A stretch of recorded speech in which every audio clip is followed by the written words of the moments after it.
clever thing. Get a hashtag or two up in there.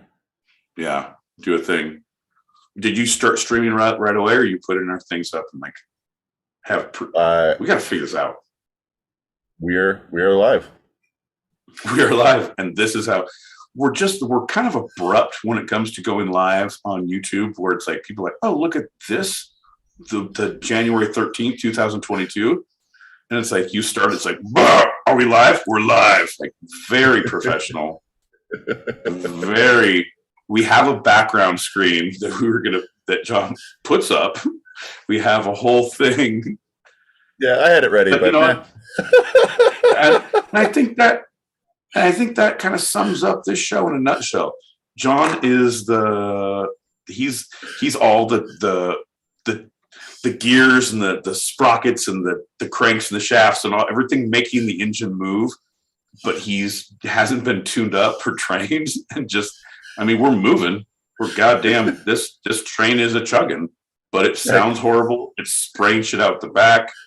This is an unprofessional car. This is like the road to Bali. Right. Oh my god. Yeah, so anyone out there, yeah, we go live Thursdays. We go live on YouTube. So if you want to, if you see my beautiful face, he's a faces, right? Good on you. Yeah, so we have our YouTube channel on both of our profiles. Yeah, you can find those. You can also find Pokemon, catch them all, share with your friends. I don't know. I'm not good at the social medias. All my shit starts to fall off every now and again. And John's like, you don't have anything. I don't know, man. I didn't put things up. I didn't take them down.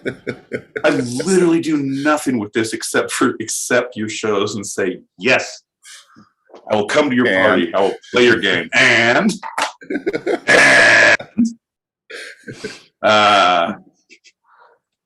we got Mr. V. Here we go.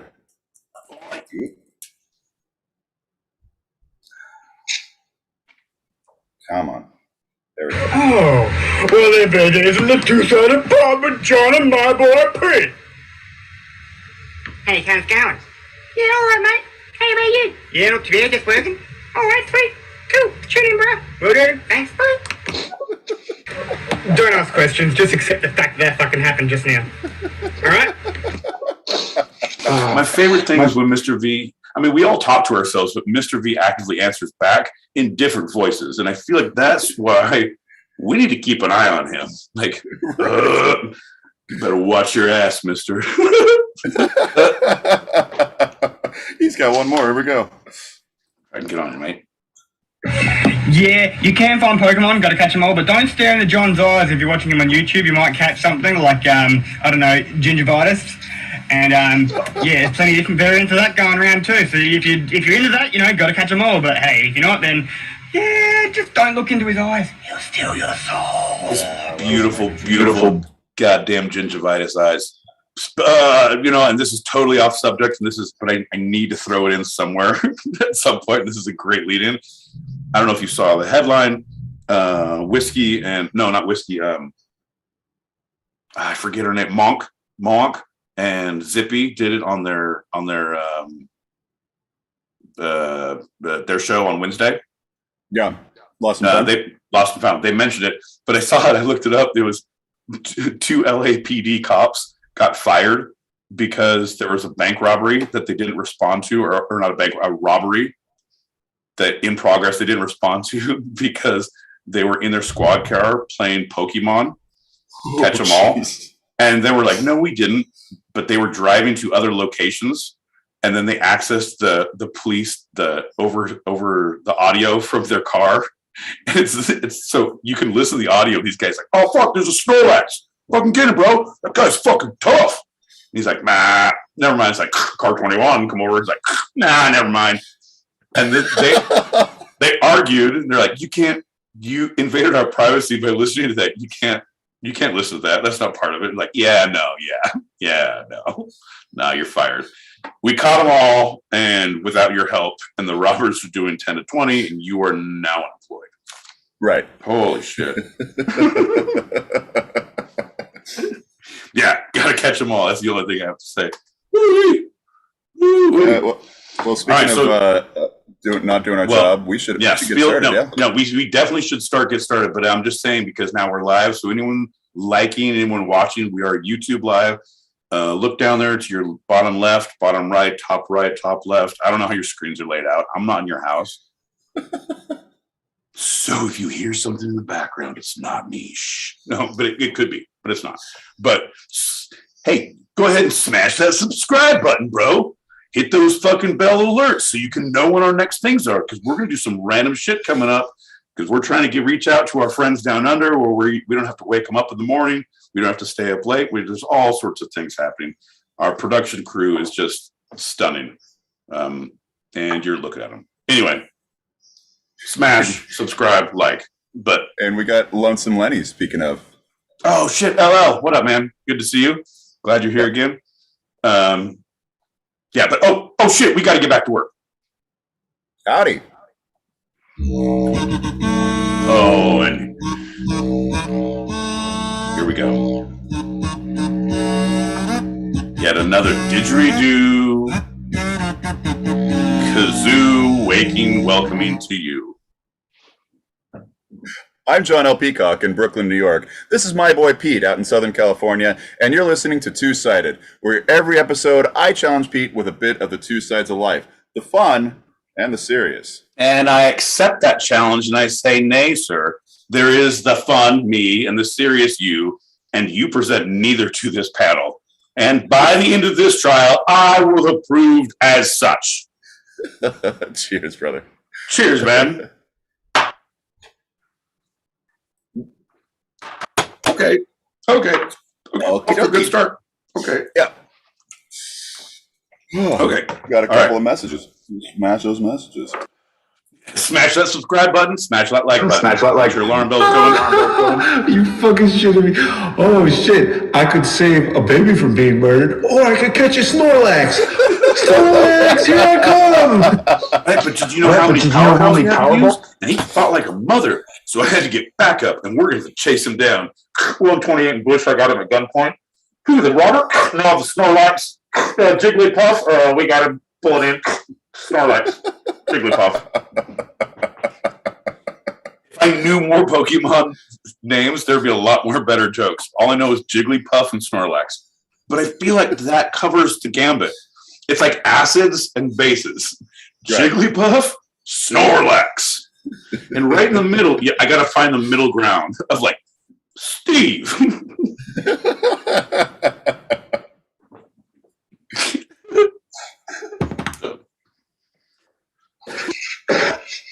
Okay, yeah. Message okay? is Mr. V. So if you hear something in the background, it's not me. No, but it could be, but it's not. But hey, go ahead and smash that subscribe button, bro. My only hope in life is that Mr. V has his children and his dogs and his co-workers and a bunch. They're all sitting around the TV watching us and like, oi, this is what's wrong with America. See? Right here. We can see it right fucking here, coast to coast. Fuck them. Learn, kids. Don't fucking trust them. You want to... How are you guys? Yeah, I've played Pokemon Go. It's nothing to lose your job over. Right? It's so stupid. Right? Dude, okay, so I started playing it for a little bit, and there's... I live right across the street from a park. It's like... It's not like... There's no playgrounds. It's just like a walking park. And in front of my house, like across the street from my house, there would be just gatherings of stupid people, and there's like... Because they're all wandering around, like, what the fuck is happening? And they're trying to search for it, and they're all, it just bugged me so much because but people walking through the street, they park on one side the wrong way and get out and like walk towards my house and then walk across the street, and like this wandering group, and I was just like, over there, it's over there, it's always over there by the tree, it's always by the tree. Get off my lawn. You goddamn kids! It wasn't even kids. It was like full on families and adults and like workers in trucks and like, holy shit. Cops like, in cop cars. Cops, yeah. We played it like doing theater. Like there's a bunch of because one of the theaters we're at is an outdoor theater, and so there's shit everywhere out there.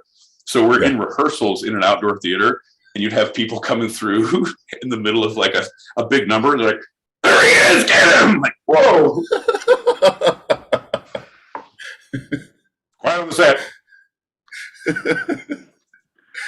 We got one more, and then let's. We got a full day today. We got a full day. Like let's tell Mr. V to stop. Yeah. Smash. Oh. Yeah, we play this drinking game when we listen to John and Pete. Yeah. So if you guys in the audience want to participate, what you do is every time that Pete says, "Actually," you take a shot. Every time. And you'll be fucked up. You'll be more fucked up than Pete is. Whoa. And Pete's fucked up before he even starts the show. You know what, Mr. V, I'd like to thank you for noticing. I do a lot of hard work pre-game. It's called stretching in my world, but I appreciate your noticing. It doesn't go unappreciated, my good sir. Thank you. Should we stretch some more? Yeah.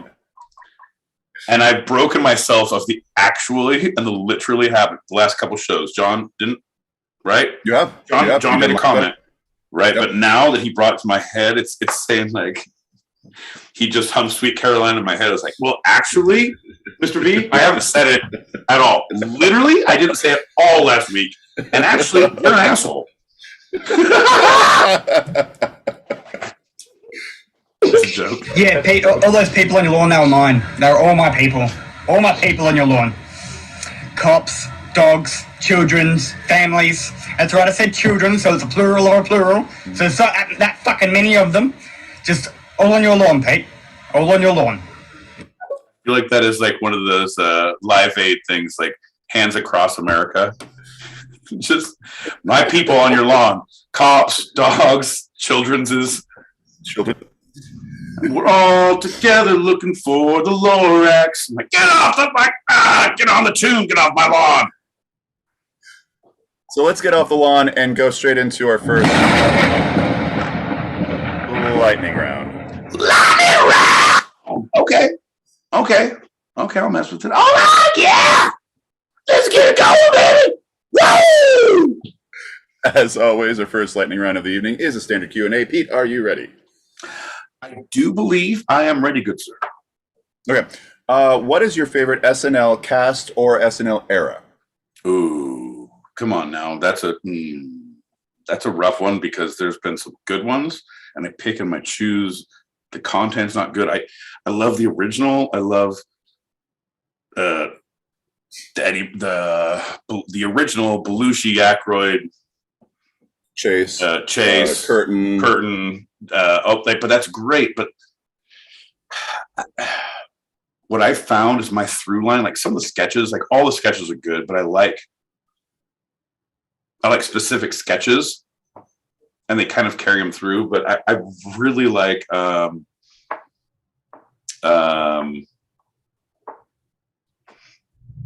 what's his name? The guy from Barry, and the guy from Portlandia.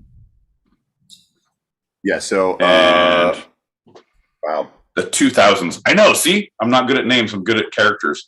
When they do the Californians, it was like, oh, you got to take the 201 to the 404. Oh, then God, it's Sepulveda. But then,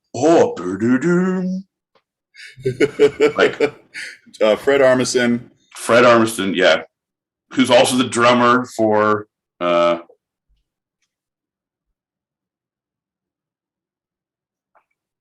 who? Late Night Show. His co-star.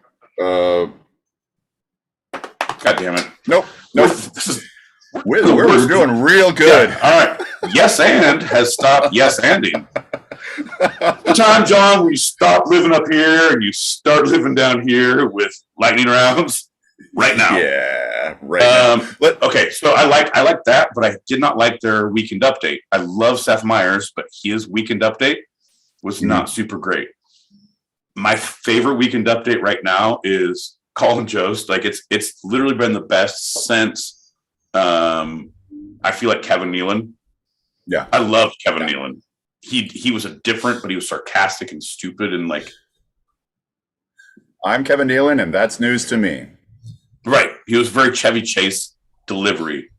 Yeah. You know what I mean? Of that kind of caliber. But I don't know, man. Okay, Yeah, let's how make dare it simple. Let's make it simple. Who is or are your favorite SNL alum? Alum. Okay. My favorite SNL alum, I would say living or dead. I have to clarify because now I don't want to offend anyone. I have a lot of followers on the gram, and if I say the wrong name, people will unfollow me. Or they're like, Pete, you can't come to the bar mitzvah. I was like, what do you mean? I didn't mean that. Shout out to Lauren Michaels.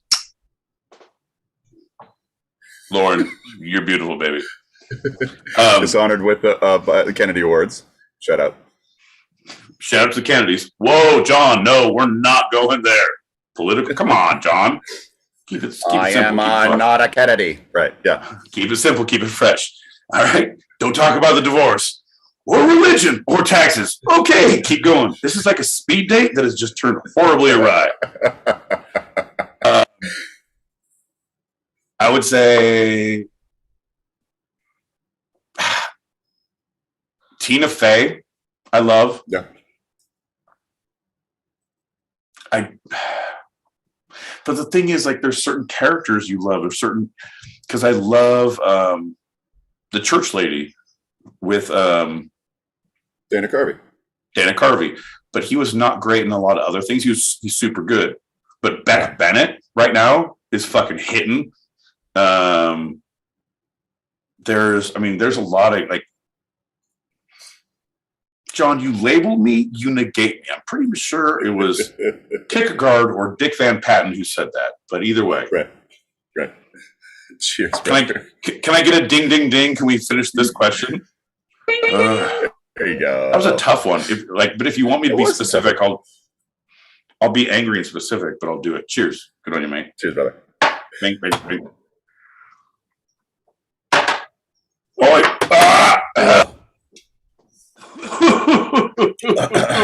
okay. Ready. We're in the middle of lightning round. I'll tell you the joke later. Go. All right. You kind of alluded to this, that you like this better, so I'm gonna focus on this. What is your favorite improv sketch, or improv or live sketch moment that you've seen? Improv or live sketch moment? Mm-hmm. You're talking about a moment on SNL. Yeah, let's stick with SNL. It'll get a little too complicated otherwise. Yeah, if we start talking about like, oh, this one time I was in this weird fucking theater, it's a fucking basement of a show. I mean, I'm pretty sure it was like a snuff film, but there was a lot of jokes leaning into, and I was like, special effects. I don't know. I just kept having drinks. You got to be specific. We're talking a show, a sketch, because we can talk Key and Peele, we can talk Chappelle Show. Let's talk SNL. Okay. Because SNL. One of my favorites.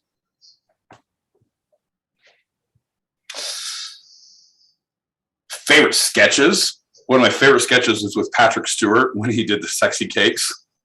That was just fucking brilliant. And people coming in for like naughty cakes were like, yeah, what do you like? This was a bachelor party. We want something. I don't know. And he's like, okay. I have a cake with a picture of a lady peeing behind a bush. No, I don't want that. And everyone's like, well, get out, you dirty bastard. Maybe some booze. Get out. And everyone came, he's like, a lady peeing behind a bush. And it was Sir Patrick Stewart trying to pitch a pissing cake. And it was just like... to me on every level, because the people who came in trying to buy shit was funny. And yeah, I love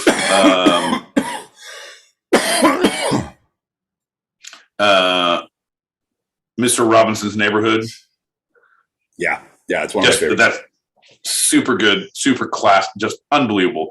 And honestly, he looks literally the same age today. I know. He has like 97 kids. He's like almost as many as Mr. V. And Got a gray I'm hair guessing to be seen. right, and I'm guessing Mr. V has aged a year and a half since this show started. I'm guessing. The bow in his hair got a little bit duller. The sparkle in his eye got a little bit less shiny. The kick in his step got a little less boy, if you know what I mean. Right. I gotta remember that we're on fucking film too, John, because I just look at you and like ah. But yeah, so that and yeah. But I love the weekend updates. My favorite right now, like my favorite for the last 2 years, has been Colin Jost and Michael Che. If anyone out there is like, I don't like Saturday Night Live, and I've been burned for the last few casts, because I know a lot of people like that. Just you can go on YouTube, look at just the weekend update, because their jokes, that is my favorite thing. And at Christmas, and there's, I think it's always Christmas, they write jokes for each other. Yeah, Christmas. So, yep. So Michael Che writes Colin these jokes about like super racist shit, and he's like, "What the fuck?" And he's never seen them and has to just read them off the prompter. And Colin writes Michael Che a bunch about like underage sex and STDs. He's like, "What? My mom's watched. This is bullshit, man." Merry Christmas. Yeah, Merry Christmas. It's so good. It's my favorite. It just like it warms my heart. Like the jokes are funny, but it's the aggressive intent to destroy someone online that makes me feel like I'm on the right track. Every day is Christmas. Every day is Christmas with you, John. Okay. Okay. Those are my answers. Final question. Man, it's going really fucking fast. I know. And I was like, we need to get through this. Okay, so what is your personal favorite improv moment that you've been a part of? Oh, dude. For me personally, yeah, that's I don't like. You make me sound like I'm like 1 Man 2 Governors. Yeah. When I was doing that, because there's like 4 times during the show where all right, and it's like you say this, and it's like riff in the script. And then you say this and riff, and it's supposed to go out and you're going out and doing crowd work, because you're going to find your audience member, you're going to do the thing, and you're going to talk to people, and like you have your 3 volunteers, and you have to talk to the volunteers in character. So they had to tell me after the second night, it's like, hey, we need to tighten the show up a little bit, so don't stay in the audience as long. It's like, I could stay out there all night. They're like, we know. And it was brilliant, because you'd have to go into the audience to pick your plant, because you have someone who's planted there, and as you go to the audience, you're crawling over people and sitting on laps. Like, did you just grab my ass? I'm like, hold on, I'm coming back. Hold on. And you do this, and everyone's laughing. There's a spotlight going, like, this is what heaven feels like. I wish there was a weed fairy who comes. Heaven, I'm actually dead, and this is my favorite moment ever. So yeah, that of when you can like, that was my favorite. I've done improv other stuff, but of feeling the reaction. Yeah. And for those who don't know, 1 Man 2 Governors is a British comedy, and so that's why Pete had a British accent. He doesn't just randomly fall into that when he's performing. That was supposed to happen for the character. Oh shit! Sorry. I'll have to look it up, but we need to post to our thing, because my favorite. I didn't want to do the show. It was like an English show. I don't like having to have a British accent in plays. Like it makes me feel too like. I don't like it. It just influences your character. I don't like it, because I can't do it correctly unless I have an. But James Corden did it on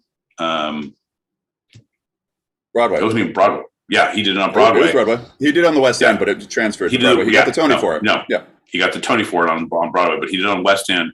And if you look on YouTube, because there's what do they call it? It's like the best Sit Down, You're Rocking the Boat. It has things from like the best musical numbers from Broadway, the full production of that number of a certain scene on YouTube. You can watch that. And so I watched him do this fight with himself of where he was trying to talk himself up. Why'd you do that? You're not good enough. Yes, I am. No, you're not. And he gets into like an argument fight back and forth with himself that gets physical. And then he beats the shit out of himself and then rolls across the stage fighting himself and then picks up a garbage can and smashes his head. It's like, I'm going to do that. I'm doing that. Yeah. And then it's like, and now you improv. Like, I want to do more of all of this. Right. Yeah. So that was my favorite. So fuck you for lightning round. Let's get out of this lightning round and into this message. So, John, I'm also watching live on YouTube, and I'm wondering, why does your house look like, why does your office space look like a fucking mental home crossed with my grandma's house? Thank you. Crossed with a serial killer's basement and a doctor's office. 100%. I was going to say bomb. It's his grandma's bomb shelter, who was actually the warden of a mental hospital. So those are those three. But yeah, it's me and Nurse Ratched here. You want to answer? Because I can answer. I see everything and I know everything of why. And it's a sound cave on two walls. So that's a crate. That's a mattress. That's a mattress. And right, this is the library. Right, but it's the bunk bed, right? Yeah, it's an IKEA bunk bed. So okay, that's an actual bed. So I'm below a bed. It's an actual. Yeah. He's below a bed. Lofted bed. A lofted bed in a loft. There's a double loft entendre. It's like they were inverted, but yeah. So he has the loft bed, and he's under there, and he put more padding because it's a sound cave, and his bookcase of knowledge. That's all. If you had smell-o-vision, if you could really invest in that, Mr. B, you'd smell the rich Corinthian leather and dust and marijuana that emanates from that bookcase. It's brilliant. Mine is more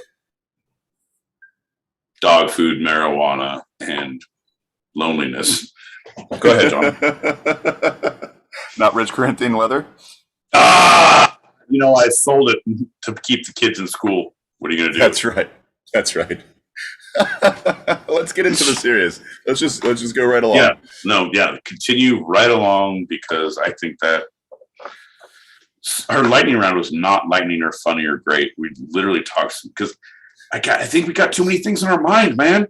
You're talking God damn it, John. Okay, go ahead. No. I'm gonna let you go. I'm gonna let you go. I'm gonna let you finish. Taylor. But that's all I'm saying. Tonight we're going to be talking about the mayors of New York City. The mayors of New York City. There have now been 110 mayors of New York City dating back to the year 1666. And we're going to briefly talk about a handful of the mid-20th century mayors to today. To be precise, we're going to talk about 98 of them. By name, date of birth, their hobbies, their predilections towards life, liberty, and the pursuit of New Yorkism. Right. But yeah, we hope you stay tuned in. This is our marathon 7-hour segment on who's your favorite mayor. We are starting with Mayor 99. Oh, thank God. Skip to the good stuff. That's right. Fiorello H. LaGuardia. Oh, LaGuardia. Okay. So, LaGuardia. Because there's, okay, go ahead. No. Because I don't know my years. And I was like thinking, I thought someone was before LaGuardia, but probably not. Go ahead. I'll wait. Okay. I won't even pop that pinata. I know names, John. Go. LaGuardia was mayor from 1934 to 45. He was the mayor of New York City during the Great Depression and into and through World War II.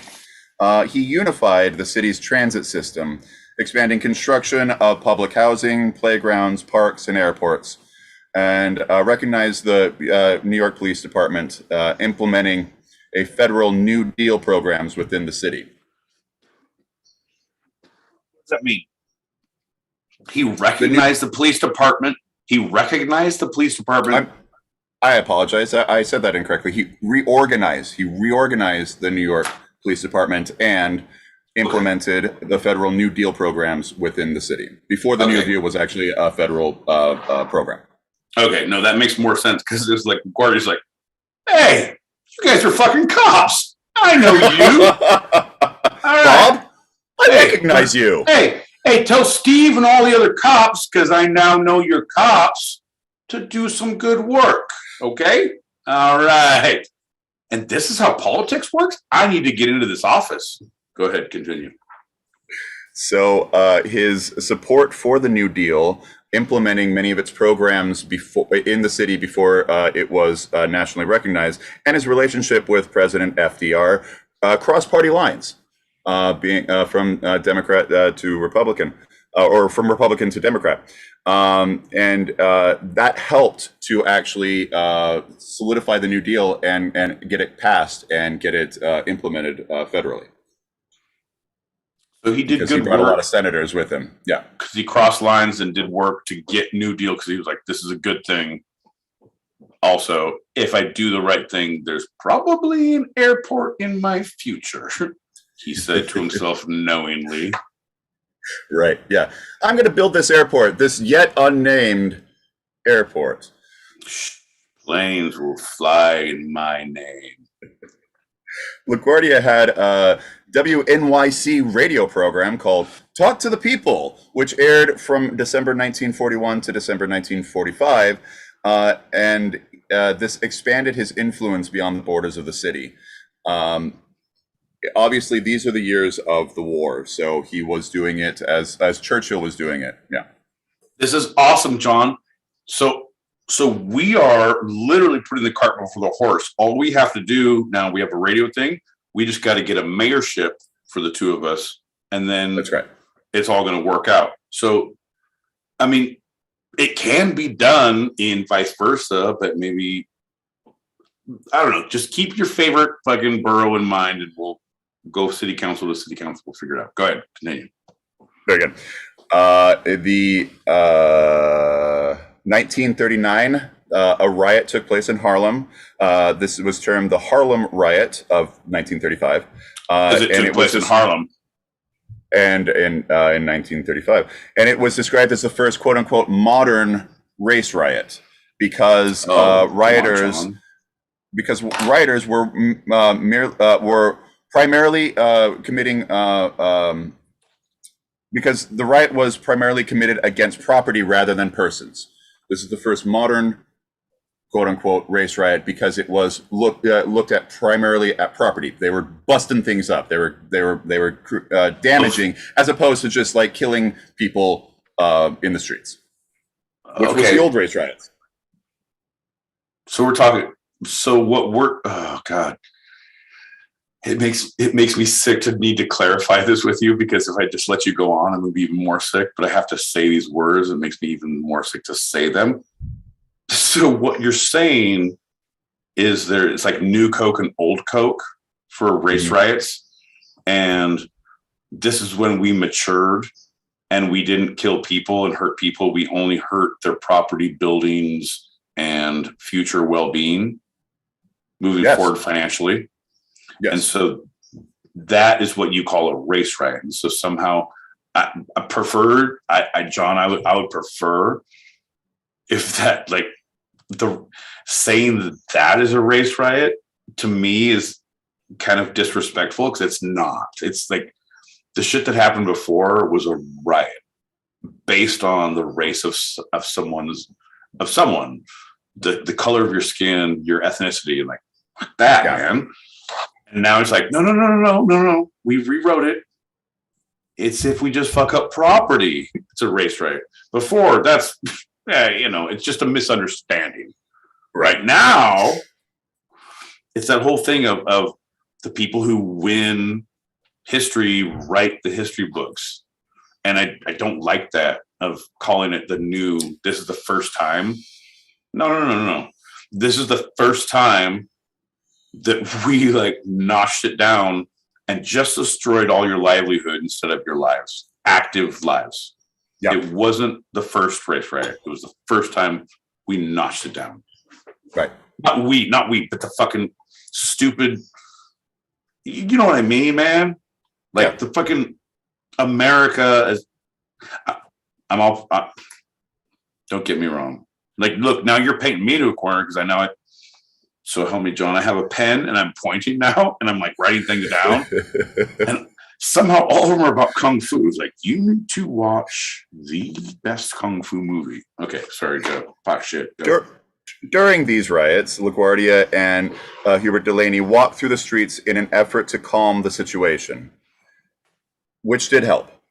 After the riots, LaGuardia convened a mayor's commission on conditions of Harlem to determine the cause of the riot, and the detailed report was prepared, identifying injustices of discrimination in employment, the aggression of the police, and racial segregation as conditions which led to the outbreak of rioting. Yes. 100% yes. And fucking solid on him for going and walking the streets. Like, hey. Yep. And feeling, and I dare you, no politician today. It's like, honestly, no one in their right mind. I wouldn't. Yeah. Because back then, there was a solid mentality. Like, people were like, we're all human. Like, everyone was human back then. You know what I mean? But you were polarized on one side of an issue or another.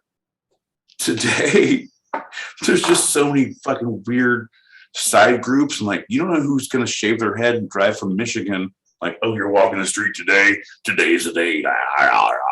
Like, you don't fucking know. Like, you don't know.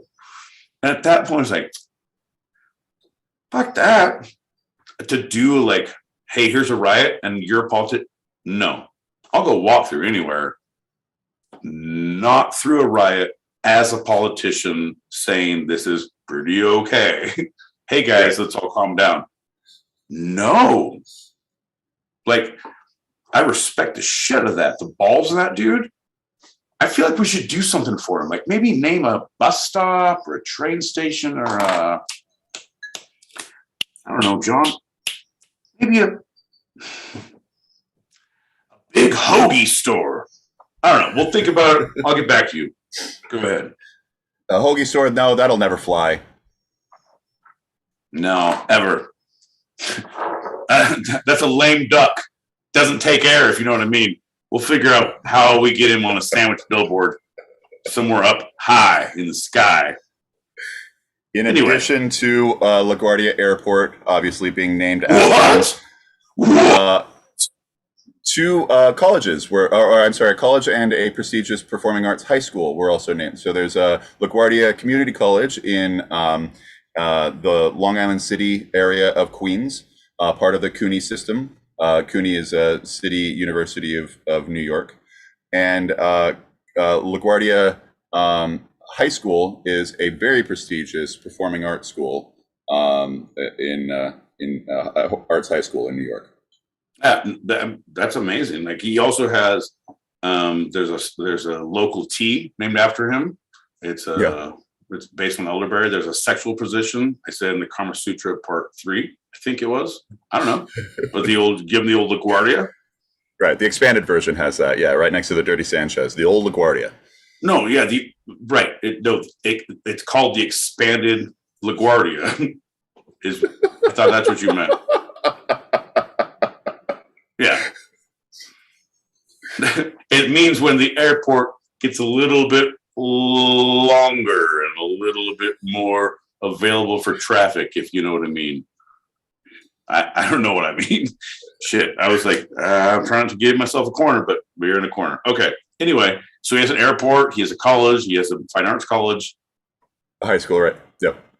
a high school, and is known as one of New York's greatest mayors of all time. Obviously, the most recognized. He has a street. He has a lot of things going on for him, right? Not the next recognizable mayor in time would be from 1978 to 1989. That's right, your friend and mine, Edward Koch. Ed Koch. You know, Ed had some good things going on. I liked what he did with Times Square. I'm a big fan. Yeah. Big fan. Koch was a lifelong Democrat who described himself as, quote, liberal with sanity, end quote. Wait, say that one more time.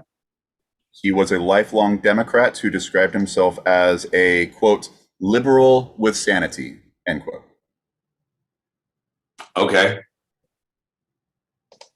No. Okay. Author of an ambitious public housing renewal program in his later years as mayor, he was able to expand public housing in ways that hadn't been done in the 20th century up to that point.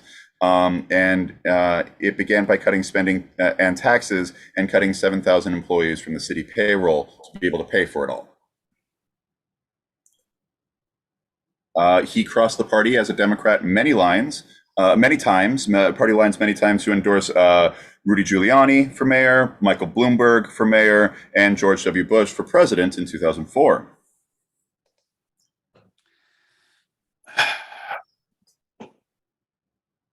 Okay. All right, go ahead. No, just keep going. This is my lightning round. Keep going. Very popular figure. Koch rode the New York city subway and stood at street corners greeting passerbys with the slogan, "How am I doing? How am I doing? How apostrophe M I doing?" How dare he appropriate our phrase, "Hey, how you doing?"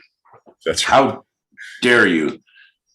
The MFA lovers of us in the world and all of us, hey, how you doing? We don't like how you saying how am I doing. It ain't about you, motherfucker. Hey, oh, whoa, what the fuck is this? Oh shit. Oh my fucking fresh one. A blotch on his mayoralship is that he was there for the height of the AIDS epidemic and was unable to curb it in any way. The 90s is really when it started getting under control, and he was there through 89. A lifelong bachelor with no children, Koch rebuffed speculation about his sexuality and refused to publicly discuss his romantic relationships. But you know what? After his retirement from politics, he declared that he was heterosexual. Yeah, you got to keep the voters guessing, because did you see he did not clean up streets. He did not enforce like any of those things for Times Square that were going on. It was when Giuliani came in that Times Square started to get cleaned up. And that's why it Lendersons, Larry and the Lendersons. Fucking right. Shit.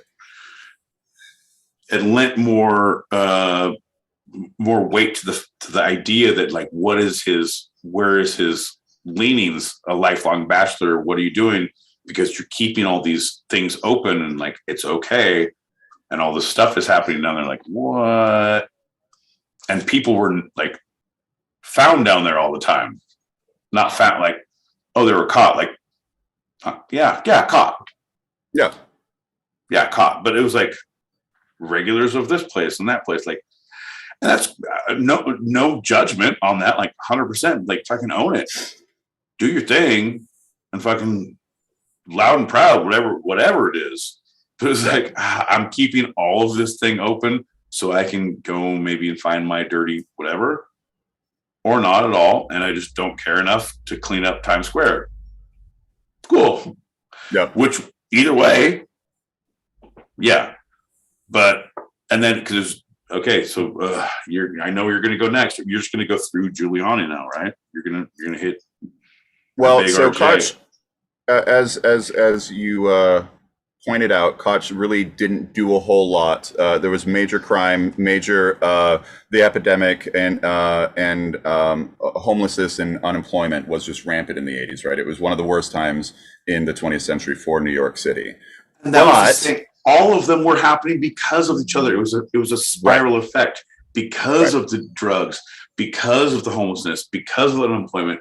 That's why the AIDS happened, the other prostitution, the crime. Like you see all these things, and it's like, well, this happened because of this and this. Which came first, the chicken or the AIDS? Right. Oh crap. Yeah, that was good. That was good. You almost slipped that one past me. Thanks, buddy. Yeah. Yeah. Sometimes I tune in and out. I don't even see what I say either. He won his re-election in 81 with 75% of the vote. One of the largest landslides ever for New York mayor. He was the first New York City mayor to be endorsed both by Democrats and Republican party tickets. And in his third term, he won with 78%, even higher than his second term. So you got to. So we all think New York is a great progressive. Like, oh, New York, it's a beacon of fashion, of food, of cuisine, of tolerance, of what. Like, no, man, it's dirty. We have Pizza Rat. You guys got, and we're proud of it. Yeah, no, but all of the things is you're like, yeah, this guy, and I know you're going to lead up to your last couple. Like, yeah, we got this guy, and pretty much you guys have failed. So how about this? How about this? And this is what I proffer. I say, because we're not doing so well out here in California. How about California and New York do quote unquote wife swap for the vote, where we vote for your next mayor, you vote for ours, and we see what happens. When things stop being polite and things start getting political, New York, California style, and hilarity ensues. Real vote. No, right, real vote. John, that's my elevator pitch.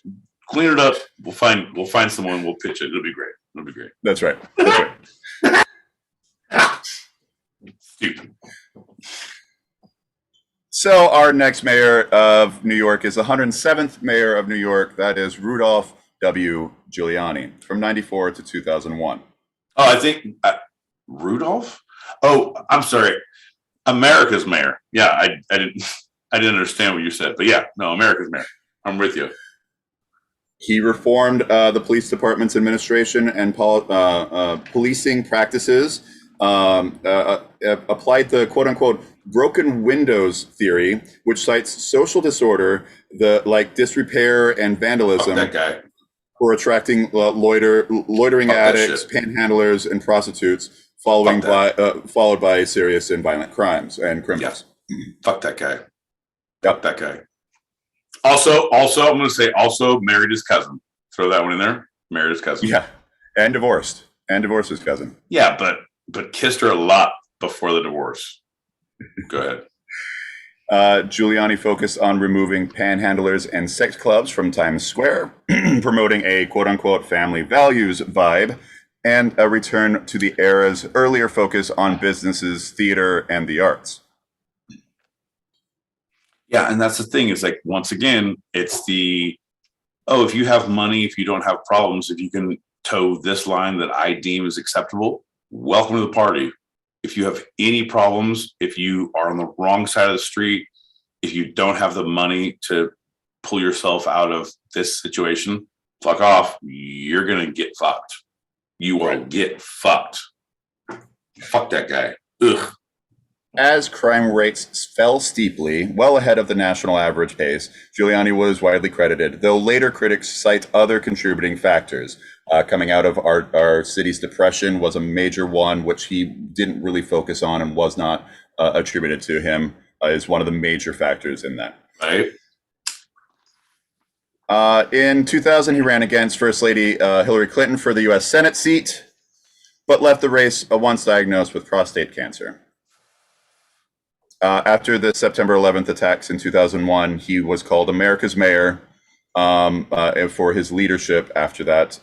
And he was named Times Magazine Person of the Year for 2001 and given an honorary knighthood in 2002 by Queen Elizabeth II of the United Kingdom. 100%, bro. 100%. But you got to temper things, man. You got to temper things. I get like looking back at those times and how because I've watched so many documentaries of like, there was a really good one. There was a Southern California, I want to say San Bernardino, maybe Riverside, but there was across the country. They had just like 2 years before 9/11, they had started drastic response units across the U.S. in multiple states. So you'd have regional offices, and the Western was based in Riverside, and they had different places, and they had a boss, and they had one head guy, but it was from regional fire departments. They'd go to training for months and months. They had their gear, and they knew how to work with each other of things. But it was this small group. Yeah, dude, you got to watch this documentary. But they went out there and flew out there, and they documented on their own videos of their experience out there, and like no one knew them, and they're just trying and the thing is, the idea after that, everyone wanted a hero. If you said the right thing, if you did the right thing, if you inspired in some way, shape, or form, like you didn't have to do much. Yeah. If you had a good heart, like it was just like people needed to see good hearts. And I felt like there was too much anger and bitterness and vitriol. And so anyone who showed good heart, and if you were in leadership, you were automatically awesome. Like you got kudos points. Yeah. It's just like,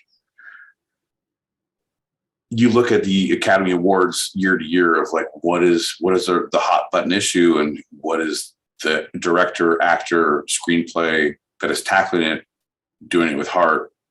Right. And that's going to be nominated. That to me is why Giuliani was America's mayor. Like, yeah, man, you kind of fucking still segregated your population. Yep. You did some good things. You cleaned up Times Square, so you stopped a lot of the crime and the bullshit. But like, what can a brother get a hand job in this town anymore? I can get shawarma everywhere. I can go to the Disney store. Hey, would you like a hand job? No, Mickey, I would not. Not. This is not what I wanted. I came to see Debbie Does Dallas, and I watched Little Mermaid, and bought a handbag and some lip gloss and a pass to the Florida park. This is awful. Not my Times Square. I didn't vote for this. I do. Like, I don't like that stuff, but it's funny when you do. It's good. Right. Okay, sorry, go. All right. More mayors. John, can we do a shot? Because fuck, your mayors are killing me. This next one's going to be a quick one. It's Bloomberg. We don't have much to talk about him. He's not a tall drink of water, if you know what I mean. Oh, I'll stop and frisk you, you son of a bitch. Here we go. Cheers. Mm.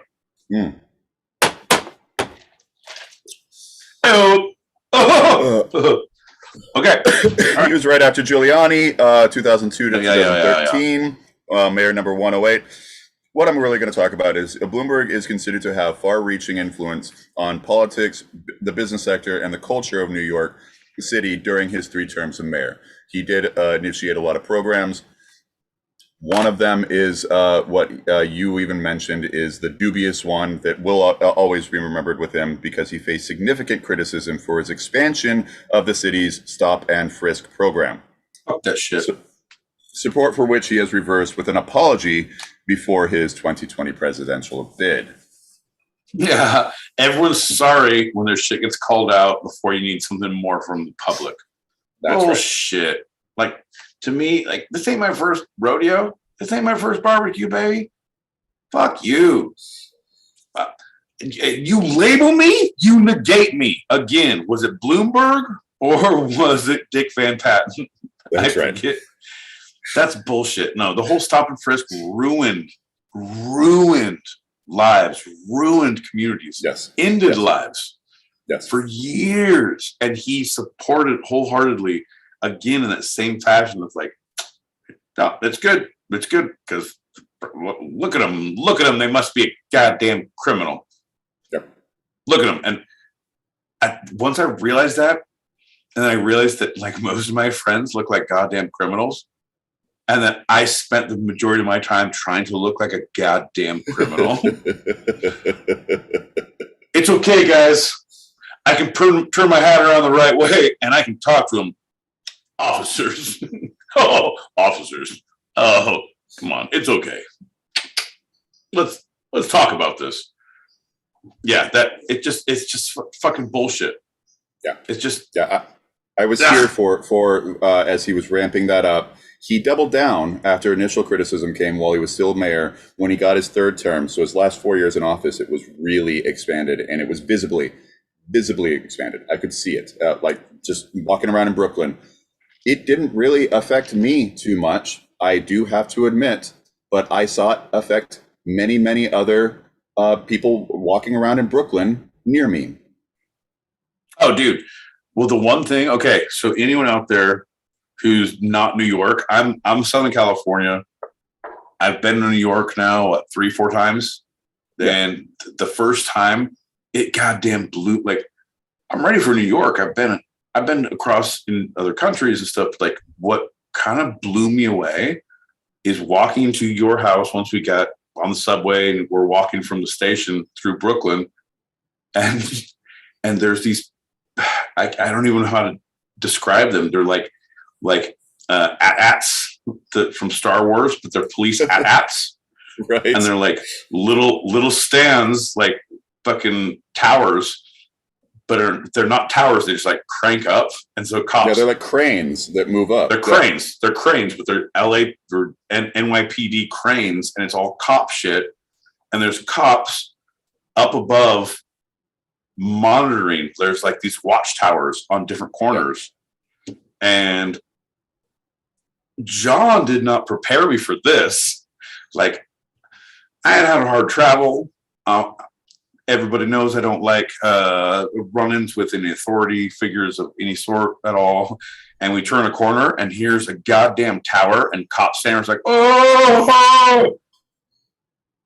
Bright lights, cameras. Yeah, and it's cameras, and it's like, is this a checkpoint? It's like barking dogs. Nine, papers, please. Papers. You want to get by? He's like, no, you don't have to show papers. Fuck. Okay. This is all awful. And people who have to live that, and on that corner, the thing that's fucked up, bro, is it's on a corner that's by a building complex, and they have their lights on all the time. So whoever lives in those buildings, in those windows, has light, bright fucking light all night long in their house. Yep. Or in a room. Like 24 hours. It's just, it's bullshit. So that scared the shit out of me, but that was, and it still goes on today.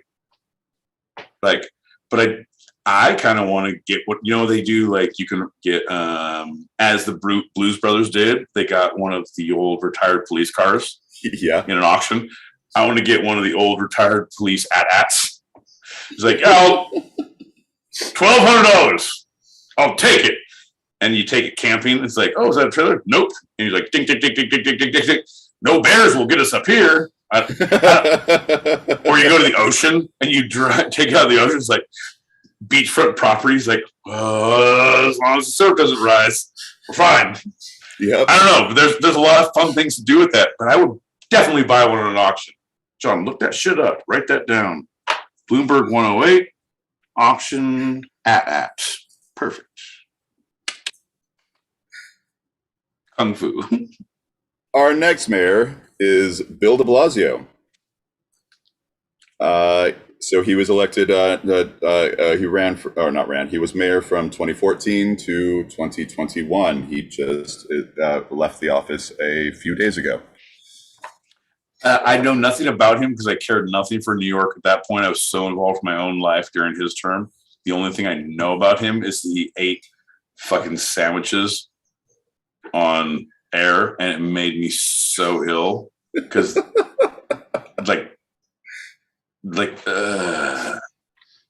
I think I might have a thing about people eating poorly now. I think I've turned into like a fuck that guy all the time. So he is known for the policy initiatives that have included de-escalation training for police officers, which is great, which is a wonderful thing. Reduced prosecution for cannabis possession, which has no longer is necessary because that's now legal. Implementation of body cameras for the police officers, also a good thing, and ending post 9/11 surveillance programs of Muslim residents. So he's not known. He's kind of a joke in our city, but he actually did do a couple of pretty good things. Yeah, he was a dummy who did good stuff. Like people needed to change. They needed someone who's not all flash in the pan bullshit. And now, totally good. But still, he ate a sandwich on camera. And did the smacky, like, gross, bro, fuck you. Like, I appreciate the reform. I appreciate the non-surveillance, but take that shit home. Take that shit home.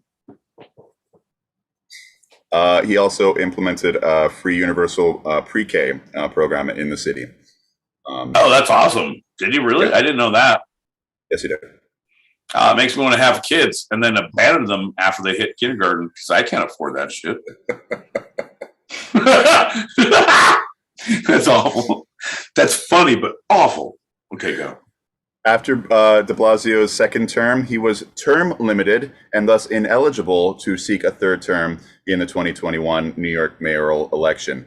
Now, I point that out because going back to Bloomberg, one last thing I didn't really say about him, aside from the obvious that he's real rich, he bought himself a third term. There's been a 2-term limit since the 90s that you just can't. Giuliani didn't do it.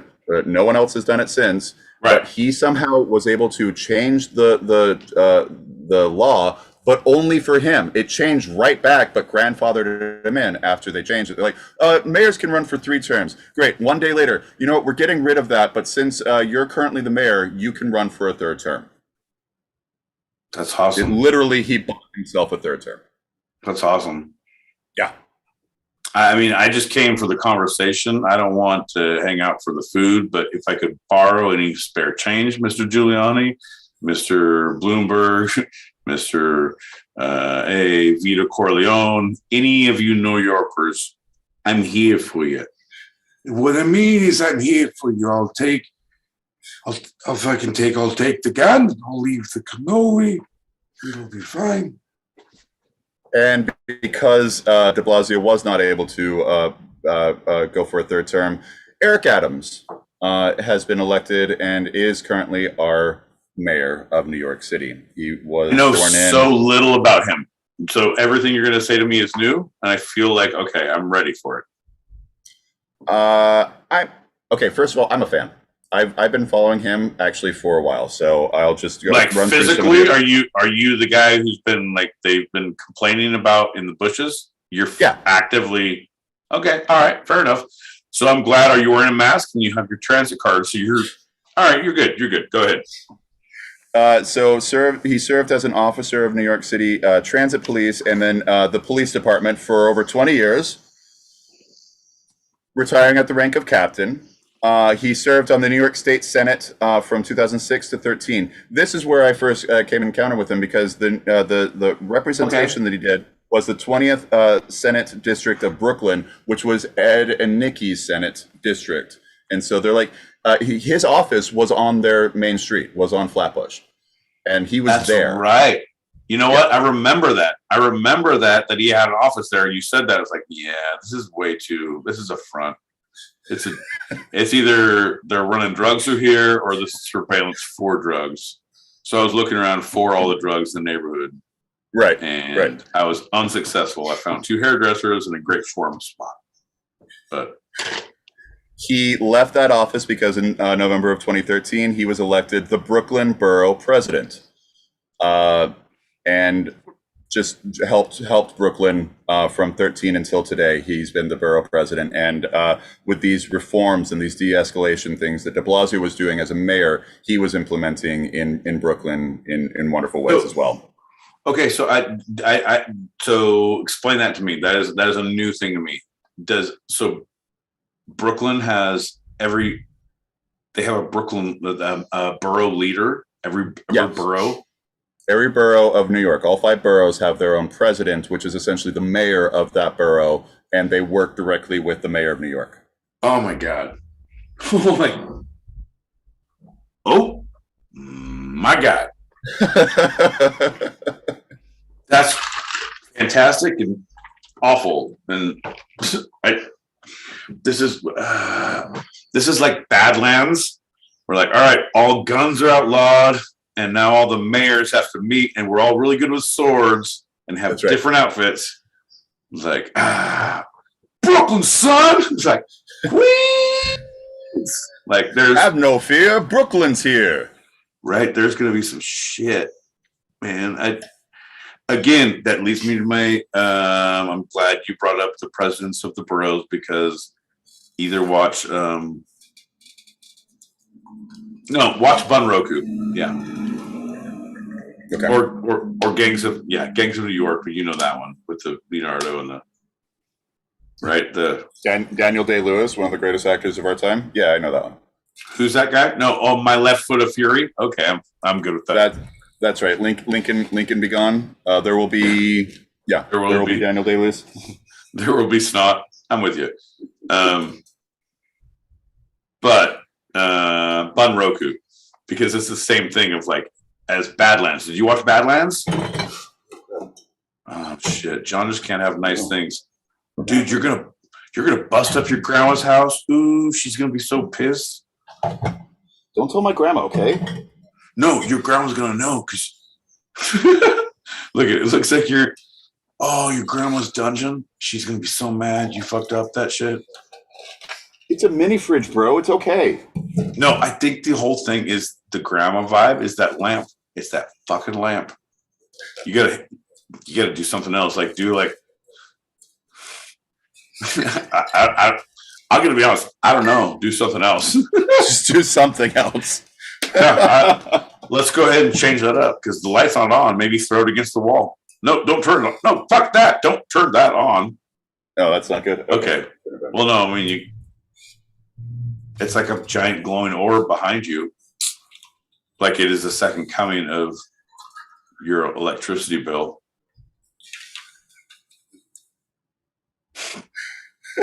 So Eric Adams was sworn in shortly after the ball dropped on January 1st, 2022. He tweeted that he planned to take the first 3 paychecks as mayor in Bitcoin, and that New York City would be the center of cryptocurrency industry and other fast-growing, innovative industries. When I get to political office, my first 2 paychecks are going to be accepted in back rubs and bus tokens. Who wants to pay me?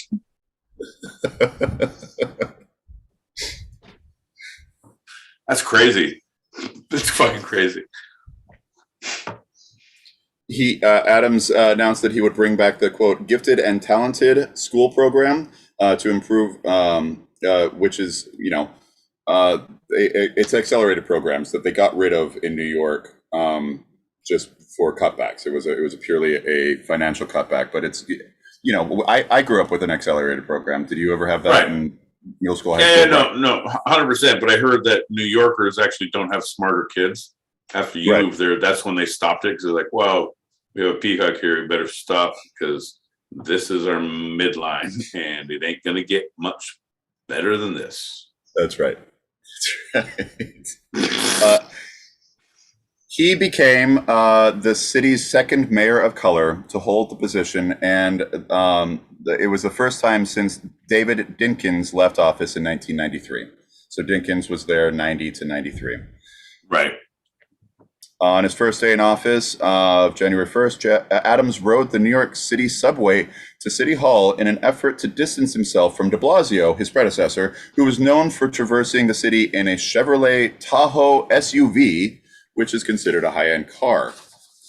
So he rode the subway. On his subway ride, Adams witnessed a street fight and called 911. Welcome to New York, bitches. This is how we do. This is how we do. But I was like, I mean, the only reason he did it because they were filming. If he was true, because he rode the subway all the time. If he was true New York, it's like, oh, that's some shit. And he just turned the other way. And like, that's right. He's like, the fucking camera's on. He's like, 911. There's a fight in New York. Like, yeah. And the cops are like, what else do you need? And right. Which one are you talking about? It's a subway station. In Bushwick. At the South End. Keep going. Right. Like, he's wearing a blue shirt. We have 4 of those. Which one? Yeah. Welcome to New York, bitches. Yeah. Something that he ran on, I saw the advertisements and commercials in the city.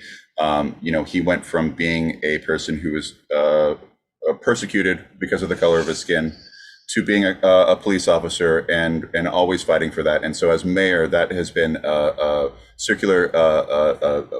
central campaign promise of further police reform, further de-escalation training, further integration into the communities with the hope so. Police officers. Yeah, I truly hope so. Like, because at that point, like, dude, that's what it needs. It needs someone who is at the top, who like will hear something like, "Oh, fuck that," right? Who will say like, if anything pops, no.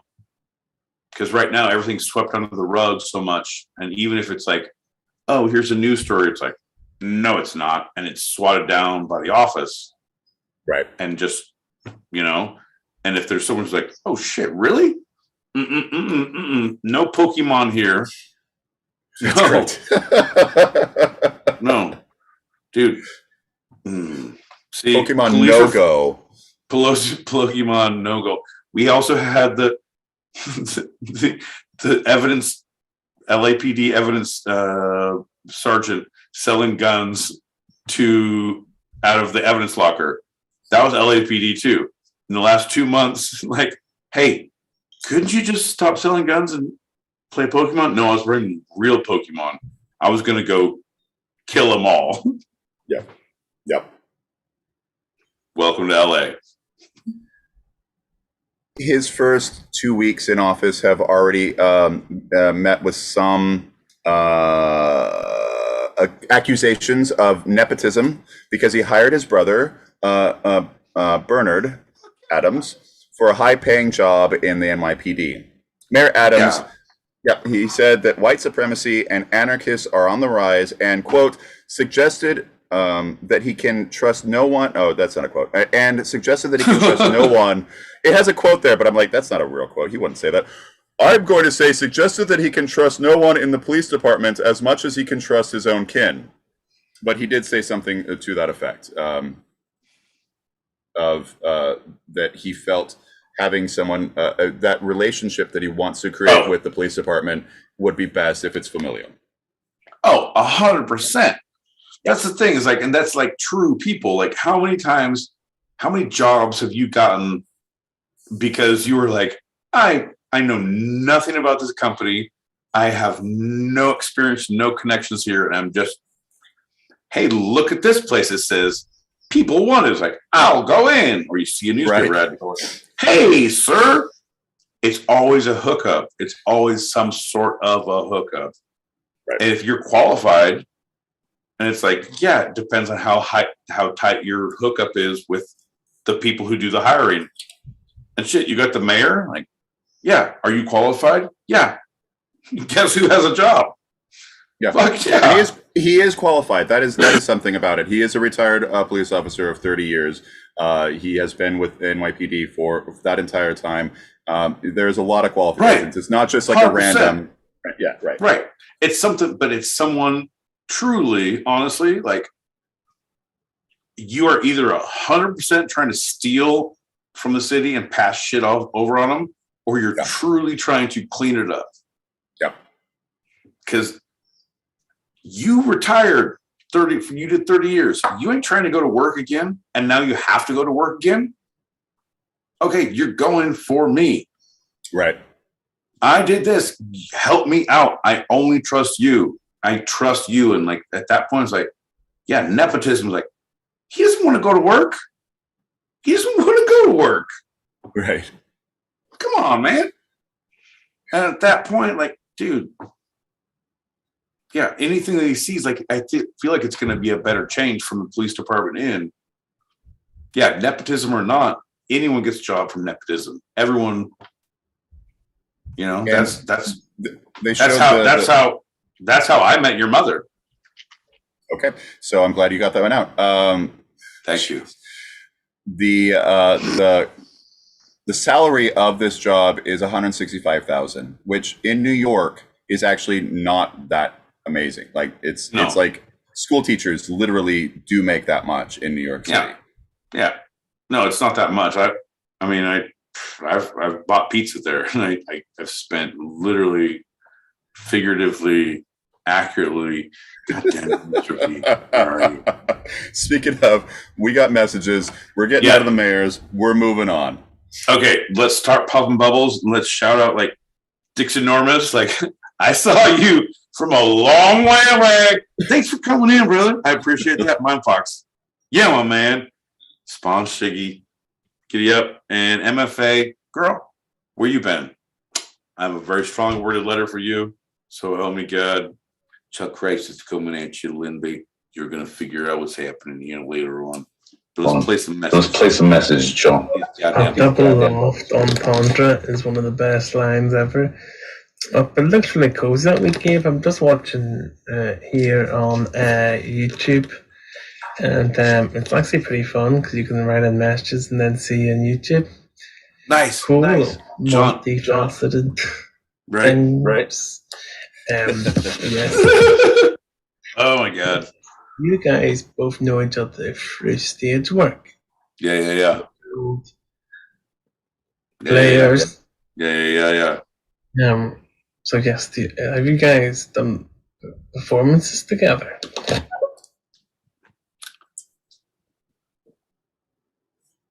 No, we have never been on stage together. Yeah, I was trying to think about in college. I was like, no. No, it's Hank. Because with Hank. It was Hank, and I was with Hank, but it was like it was right. I was doing different things at that point, and our overlap was different. And then after, when we went to New York, we didn't do anything together. And then, we've never been on stage together. And I pray to God we never will be, because I'm pretty sure that is how the covenant works, and that is how the portals open up in the universe. No, but like, because I would judge you and you would judge me. It's like, fuck you, John. You fucking stepped on my line. You fucked me, man. Like, no, but I feel like you're a very giving actor. I feel like I'm a very taking actor. Yep. we know our strengths, and we know our weaknesses. You are mine. MFA, where you been, girl? All right, where you been, girl? All right, pop these bubbles, Ben. But first, everyone. Hey, man, if you're watching on YouTube, John, Zippy said he was putting messages on YouTube. Are you watching YouTube, our chats, or nothing? I haven't seen anything since. Nope. You're not watching. I know. I'm looking at it right now. Yeah. No, that's me. You're looking at me. Yes, I have. Wait, right next to you. No, I have the YouTube chat. It makes me very uncomfortable when you make your hand gestures. Are you looking? Here's you. Here's that. Here's you. Here's that. Camera one. Camera one. Camera two. Camera two. Stupid. All right, so I just want to make sure that we're answering Zippy when he types in. He's a good mate. Good shit. Okay. Anyway, Mr. V. But no, Mr. V. But fucking smash that subscribe button. Get the alert. It's a little bell. Hey folks. Hey, two-sided pod. Welcome to the party. We're taking a break from the serious, which is about mayors and mayoristic things, and none of my favorite mayors were mentioned. My favorite mayor is Justin Lancaster, best mayor in the world. There you go. Anyway, smash that subscribe and that like button. Every Thursday we're live. We do random shit. On weekends. But yeah, and Tuesdays on stereo as well. Cheers. Smash that. Pop the smash. Pop. That's stupid. Every time you say smash, like, what do you say, John? How do you say that? Hey, Matt. Yeah, I think if I had smell-o-vision, those are not the things that I'd be smelling. My guess would be college sweat and semen from an 40-year-old man. It might have been called the Harlem Riots, but in more recent times we call it the Harlem Shake down. Fucking shit. Mr. V. Motherfucker. Also, I regret the semen. College sweat, yes, because I am a learned man and I have a backwards hat. It's not semen, it's sailor. Sailors. I work in a submarine.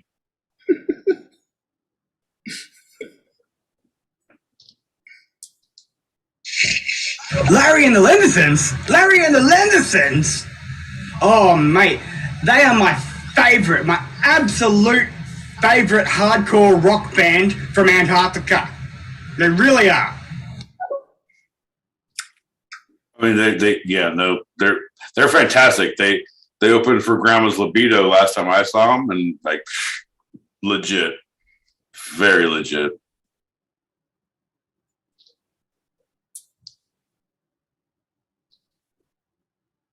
Are you having a hard time, bro? I'm having a hard time, bro. Okay, just give me a pop bubbles because it looks. Pete, I think I can do you one better, mate. I think I can. That's my new line. You can use it if you like. Like I said, I think I can do one better. How about your next election? The Australians vote in who's going to be president, and our next election, you motherfuckers can vote who's going to be our prime minister. Fuck yeah! I guarantee you, it's going to be just as fucked up either way. Oh, bro. Okay. So I am 100% with that, but I feel like we won't go for that. But I feel like because of our budget deficits, what we can do is we can get, and I would say like Fox, but we need to get something that's like multinational. Like I feel like we need to go on HBO because that's when you get the fucking real cred. So you go on HBO, you get HBO to sponsor it. It's like President Prime Minister swap. Who wants to rule what country? And you have 1 month after we elect our next fuck and you elect yours. And then after 6 months in, or their first 90 days in of like, here's my thing. And they get on a helicopter and wave off and fly across well, they'd have to go on a plane, but I feel like it would be a helicopter. Anyway, they cross fucking continents. And then the next 90 days, they do their own policies in the countries with the wives of the people and the staff of the people. And it's all filmed by HBO. Oh, that'd be fantastic. And Martin Scorsese. Oh, yeah. But Michael Bay would do all the background special effects. Right. Like, if there was any, like, there was a fire in the fireplace. But it's like this big.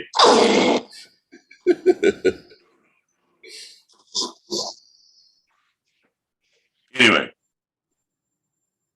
is that your microbiome? I feel like you're very all right. Heard a lot of noise. Stop moving your head. Stop moving your head. The two-sided mirror. The two-sided mirror of New York City. That's what I'm saying. Crazy. That's what I'm saying, bro. That's what I'm saying. I love it. I was watching y'all on YouTube, so I switched over so I could leave this comment. Because y'all still don't pay attention to the YouTube comments, man. What's up? John? No, John. I don't think you are. So let's do a test here. Because Zippy said he left shit. Maya Fox said he left shit. John still says nothing is there. I'm going to go ahead and believe on the side of the fans and say John is a liar and a fat mouth who must be destroyed. Listen, maybe your grandma's basement doesn't allow for fucking comments. Maybe she says, my pumpkin doesn't need to hear bad things. What was that? My pumpkin doesn't need to hear bad things. What about that? John, do you see messages? Can you write a message? Can you put live? Are you clicking look at messages? Are you an administrator? Are you part of this world that we're living in? Says, welcome to Chat Live. Remember to guard your privacy and abide by our community guidelines. No, but the thing, then I don't want to do this. It's going to make me sick and make me very upset. But I'm going to. I'm going to pop MFA. No, pop the bubbles and MFA. How you doing? Hey, Buzz, how you doing? Hey, girl. MFA here. Sorry for my late arrival.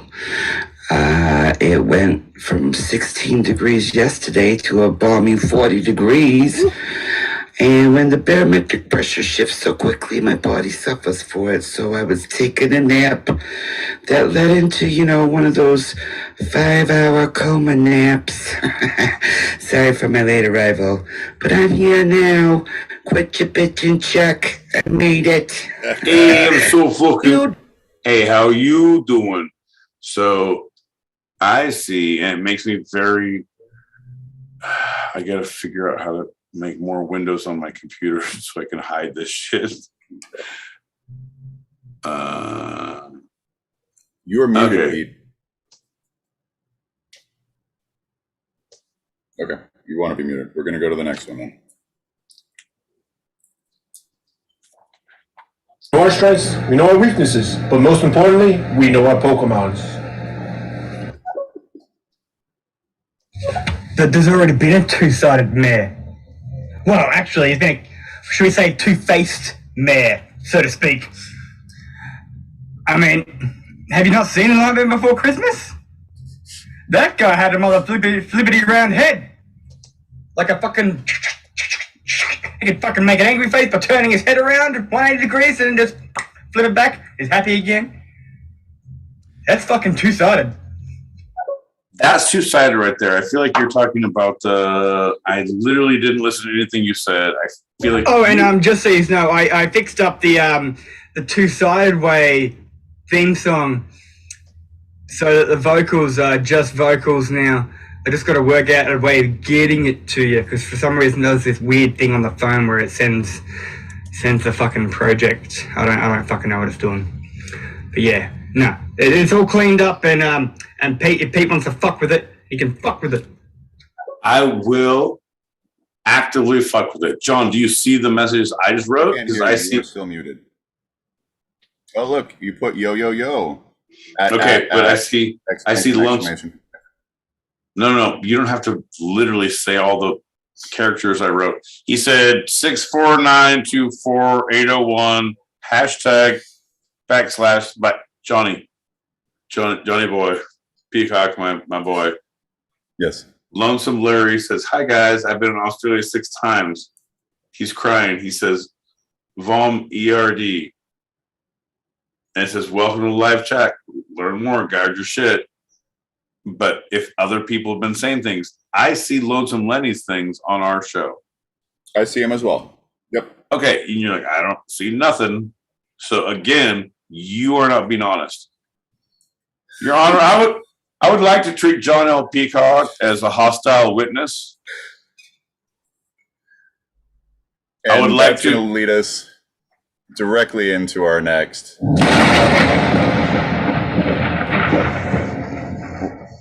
Lightning round.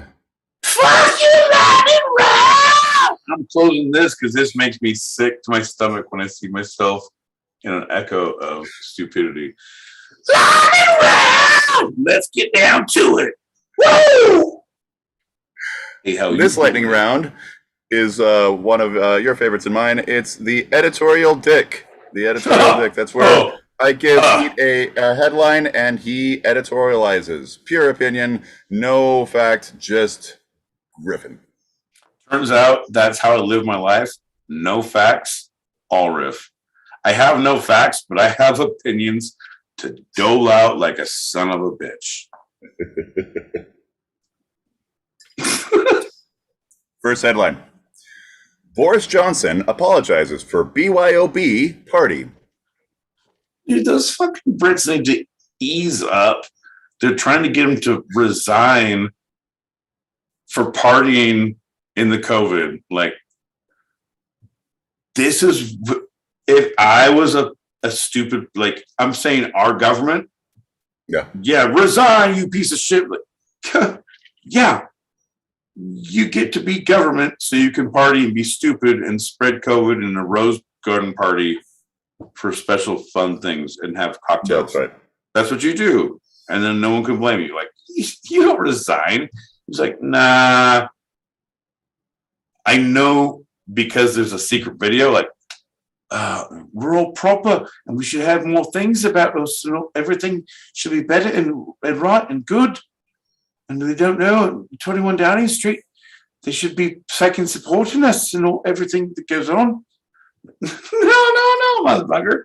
We are human. Everybody parties. AKA quote unquote Boris Johnson. Right. Editorial dick. Mic drop. Next headline. McCarthy says he will not cooperate with January 6th committee probe.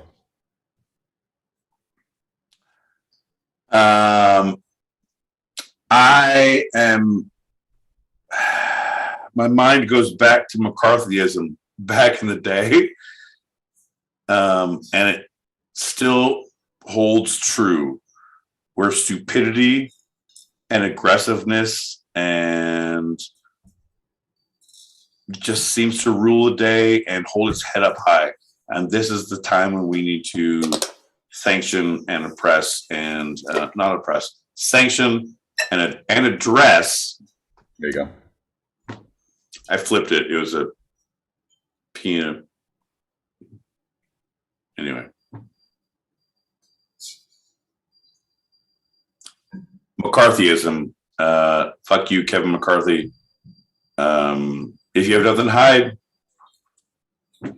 come on in, baby. Like anyone on the committee, like if you have like, I call people.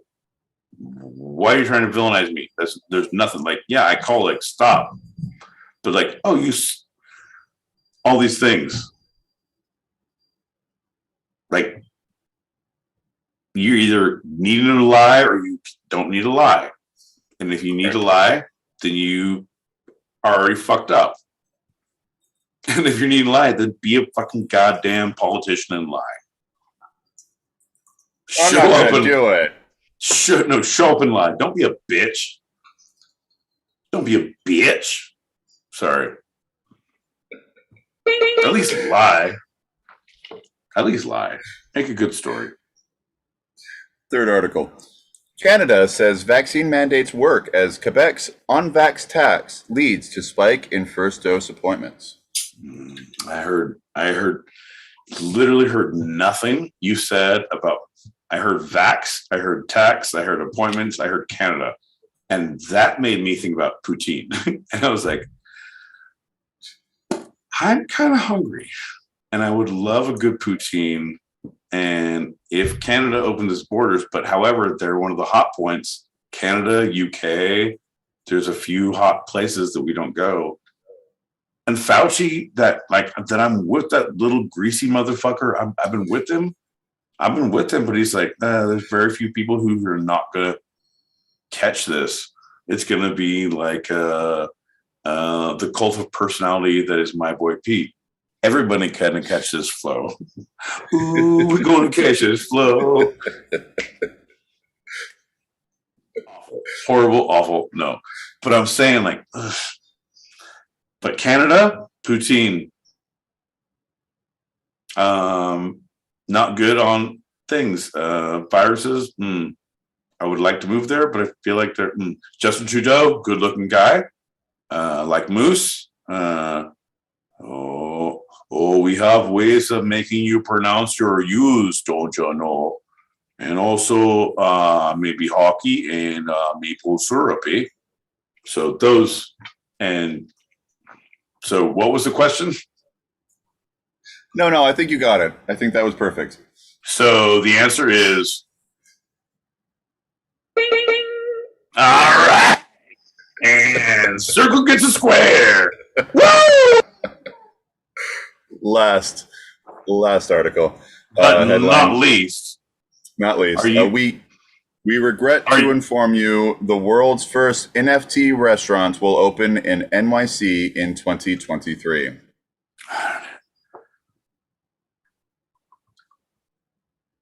Bean, say that one more. Okay, I'm gonna ask you to say that one more time. I'm gonna take a note. Say that one more time. We regret to inform you the world's first NFT restaurant will open in NYC in 2023. Oh.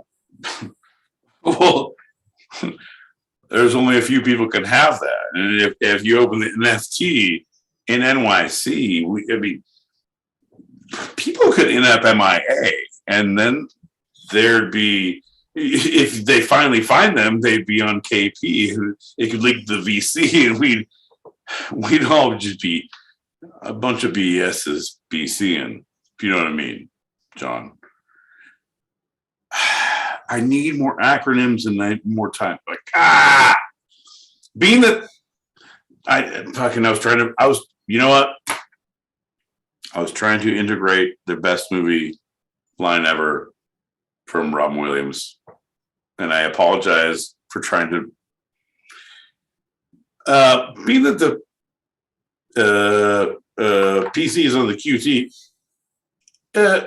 being that if at least the VC could end up MIA, and then we'd all be on KP.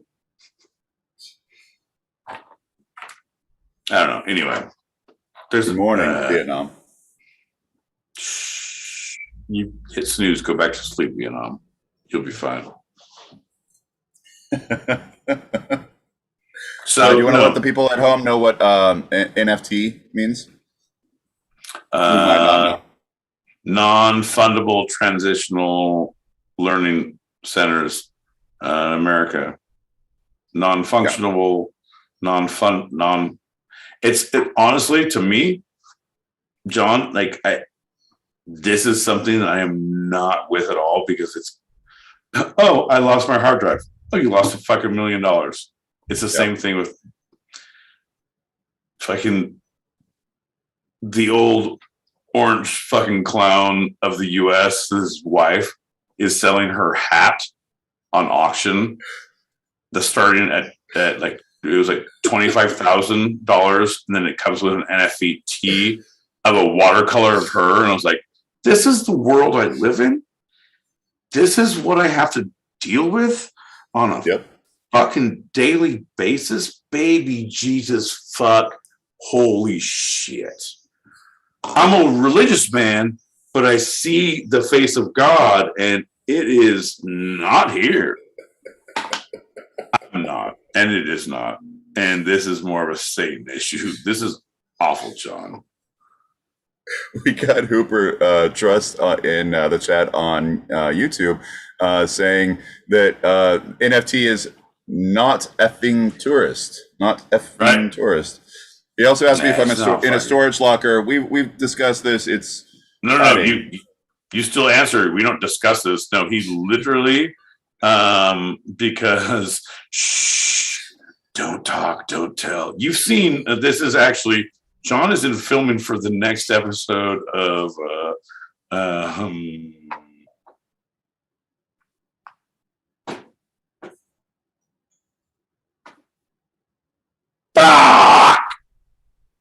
the guy who kills people who's a cop. Falconer. Dexter. I was like, Falconer. I kept, Falconer.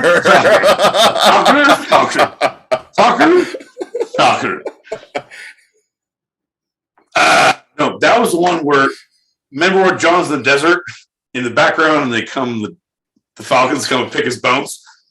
That was Falconer. Right. Dexter. Right now, but he's in between the scene settings and they're going to come and wrap it in plastic after the show. And so there's no blood and we collect. It's going to be great.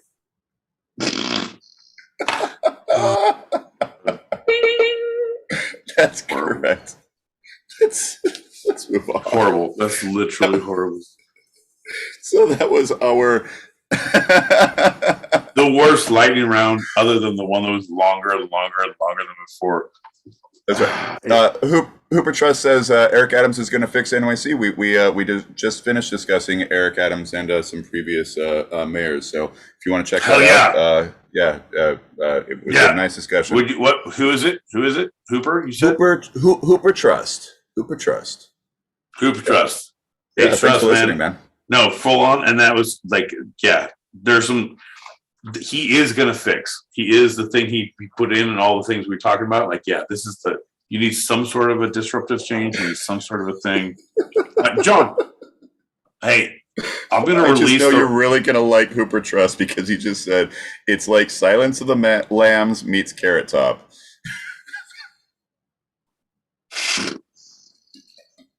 No, it lifts weights with prop comics, or it gets the hose again. Sorry, I do what I can with what I have to work with. Go ahead. If you like what you're listening to now, there's more Two-Sided out there. You can subscribe to us. We are currently live on the Stereo app, also streaming live on YouTube. You can subscribe to our Instagram and Twitters, which are both at Two-Sided Pod, TWO Sided Pod. We are so for those on Stereo, check out our live stream happening right now on YouTube. For those on YouTube, you can also check out the Stereo app and listen to us, John L. Peacock and my boy Pete, that do these live Two-Sided podcasts every Thursday. We have a Gmail for suggestion of topics, requesting coming on to our Tuesday open chat show on Stereo. That's twosidedpod@gmail.com. That's TWO sidedpod@gmail.com. Shit, I keep forgetting we're live, and I was like, I just start listening to you and looking at my phone and stroking my stupid ass beard. I was like, oh shit.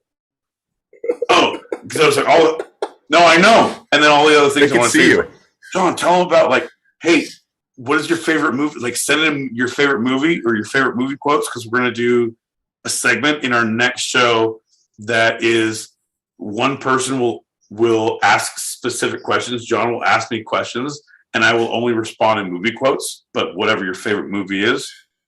And we will get through a whole scene and it'll be beautiful, because we did that before. So look that up we didn't record this on this one, right? It was Stereo, yeah? Yeah. It was our Tuesday chat on Stereo this past Tuesday. So. How about don't use the word chat anymore? Because it makes me feel very just emasculated. Hey, you want to have a coffee? You want to light some candles? Get in the tub? Call me when you're on the phone getting fucking nice fucking chat. Just call me. We'll chat. That's fucked up. Like, we chop it up, John. I don't know what you do in your little sanctum of grandma's dungeon in this warehouse. We call that the den of iniquity. At least I have the decency to blur mine. Well, on that note, he says Eddie Vedder's older brother is doing better. He has a shed. He's making beats. So. Once I had a brother making beats in the shed, and I don't know why the beats are coming home. Beats. Love, make my poop turn green and red. Beats. They don't turn green. Anyway.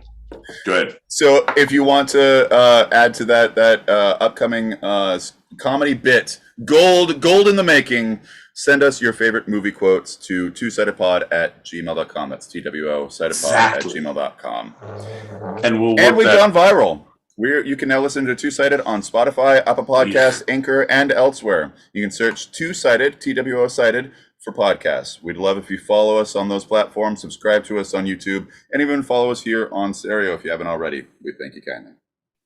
100%. And we don't use the word kindly often, but we are viral. So we're like the goddamn outbreak monkeys. You drove to the airport. We're spreading like wildfire. It's like Florida spring break. Shit is getting real on the beach, spreading all over. That's Take right. that home, move it to your college friends. Move it. I can't even. It's not even like that even more. Ugh. The beard's gray. You can't say college jokes anymore. It's like no. Let's do shots. Let's do a shot. I'm gonna hit these messages. Oh, So let's do a shot. please. I'm on mute. Yeah, well, did you hear about that one celebrity that sold her fart jars for $200,000? I just gotta say, if you're not selling your farts, what the fuck are you doing? 100%. No, I at this point I'm trying to get the word out there. So I'm only doing little baby food jars of farts, and I'm sending out to random addresses. Yeah. I don't want to get in trouble, but I'm doing them to all the political offices. And it's like, is this a smoke? It's like, nope, it's just my beautiful, beautiful floral and fauna coming on through. Cheers to you, brother. Cheers to all listening and watching. Yep. Oh, we just broke. Okay, no, we're good. Shit. Yeah. Oh, no. Oh. No. Oh, no. Oh, no. So we are getting into our final segment of the night. It is the life and works of Betty White. The fun. Because this is fun. And because the great thing is, and we're not going to, oh, so help me, John. I don't know what you're going to do. Okay, I'm not going to speak out of class because I was like, we're not going to talk about the idea of passing away and losing amazing people in comedy legends. We're just literally going to talk about Betty White and her whole thing. Is that correct, John? Are you texting the pizza man? Is he here? Is he at the door? What are you doing with your phone? I can't change the time of the show for the green room, though we're definitely going to have to go over for it. Because we're at 52 right now, and we haven't even gotten to any of the fun yet. I have no idea what you're talking about, but you do whatever you need to do. Take all the time you want. Answer the door for any fucking extra pepperonis. Do you need me to vamp on some shit? Or were you talking about Betty White right now? Do you want me to talk about Betty White? Do you need me to talk about, do you want me to blow up your buttons? Because I know you have a thing written. What are some of your favorite Betty White moments? I loved her on the early shows of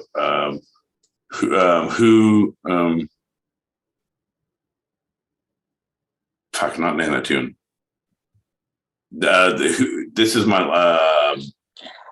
life, or this is no. Talk shit. She was with her husband on it. I'm the real Jack Parsons. And I'm the real Jack Parsons. All right, we have 4 celebrities who are going to ask questions and who the real Jack Parsons is. Like, who the fuck is Jack Parsons? All of them are like, I don't even know. I'm using names. Do you understand the show I'm talking about, John? I do, yeah. Catch Me If You Can features it because that guy was the real blah, blah, blah. That wasn't with her husband. That was Passwords, is the one that they did together. All right. No, exactly. So again, biting your stuff. So you're going to correct me when I'm wrong. You're going to check your phone like I'm on a date with my fucking worst date ever. Like, no, I believe, no, it wasn't her husband, it was his passwords. Anyway, no, Karen, I'm fine. He seems cool. If he picks up the check, it might be okay to have more comedic conversations. If not, well, I'm going to go to the bathroom and climb out the window. Hope my ginger hair doesn't get stuck in the window. You know how it is with us fucking gingers. Yours truly, Ginger John, L. Peacock. All my love to Karen. Anything? Are you done? Are you done? Can you fix it? I am done. Whew. That was actively a tough one, and I feel like you should not drink anymore and really focus on your day-to-day operations and maybe clean out your grandma's basement. So, Betty White was a warm and popular presence on the small screen with a career that dated back to the early days of the medium. It spanned decades, long before her hilarious turn at The Mary Tyler Moore Show in the 70s or Golden Girls in the 80s. In 1952, she appeared in I Love Lucy and Life with Elizabeth, a show that she also produced. Yeah, she did. In 2010, at age 87, she enjoyed an awards-laden resurgence when, after starring on a Snickers commercial during a Super Bowl, polls and petitions overwhelmingly named her as public's choice to host Saturday Night Live, MC various award shows, and even be a sergeant's date at a Marine Corps ball.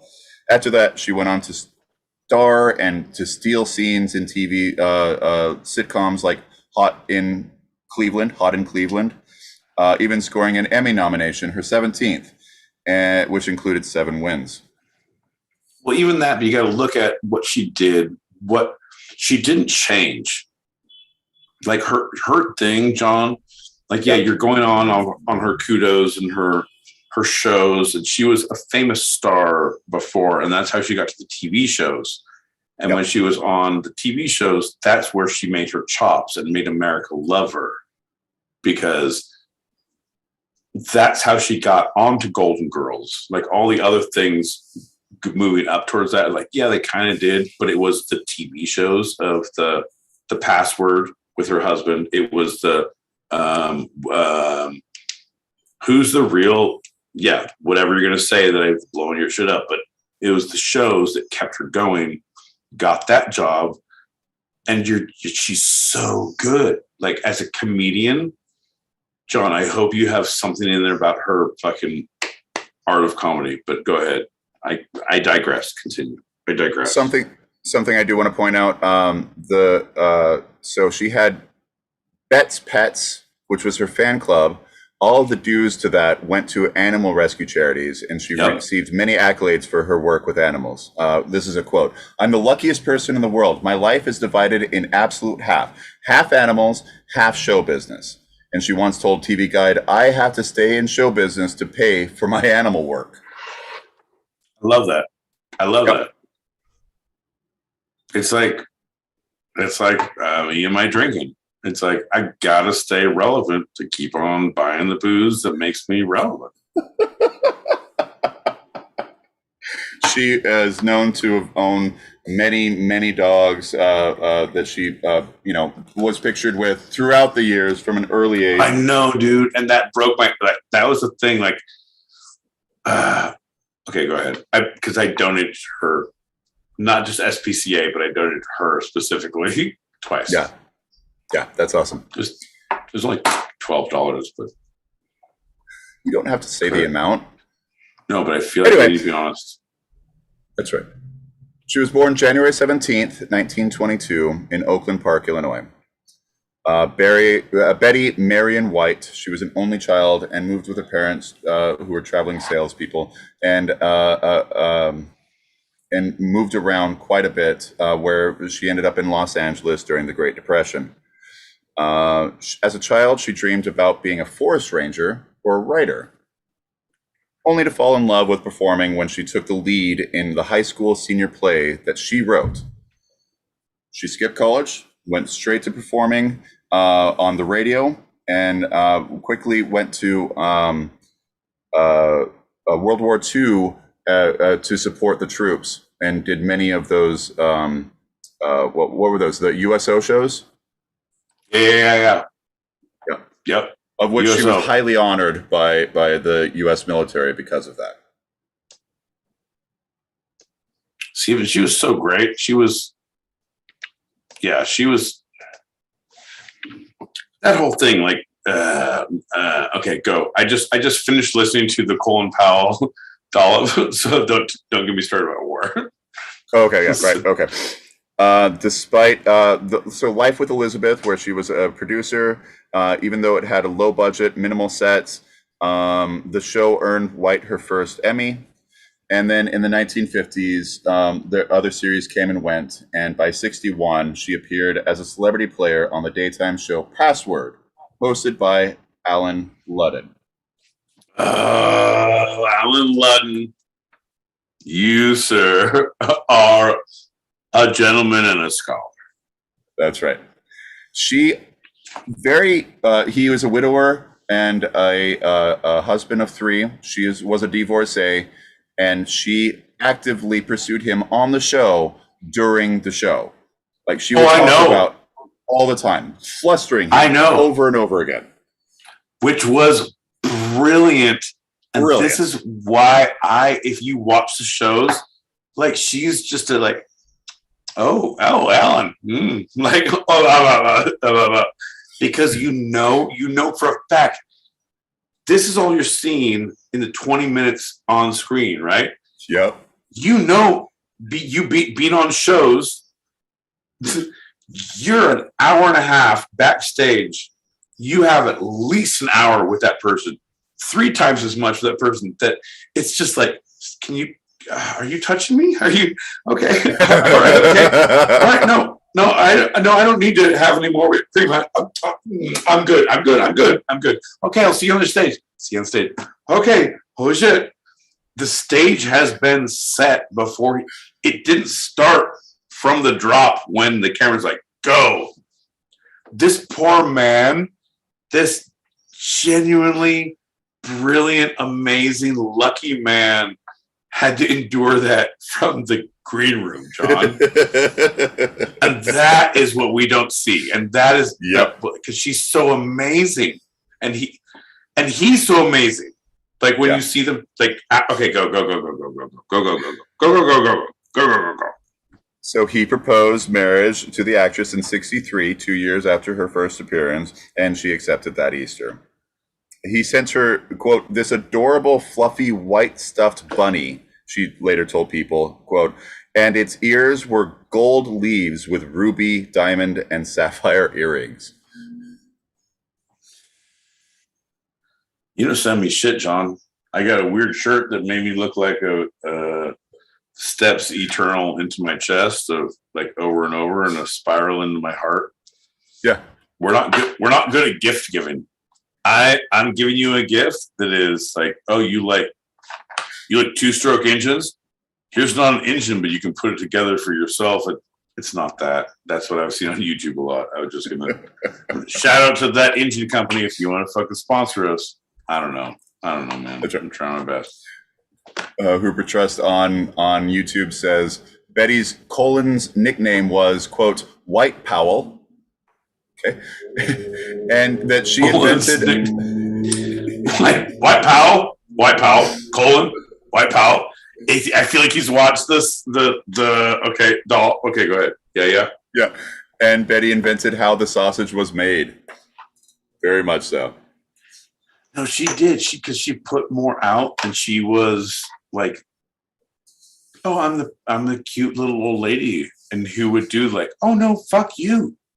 I keep that shit real, motherfucker." Like, well, I'm cute as fuck, but I will like. This is how we get to the cute as fuck.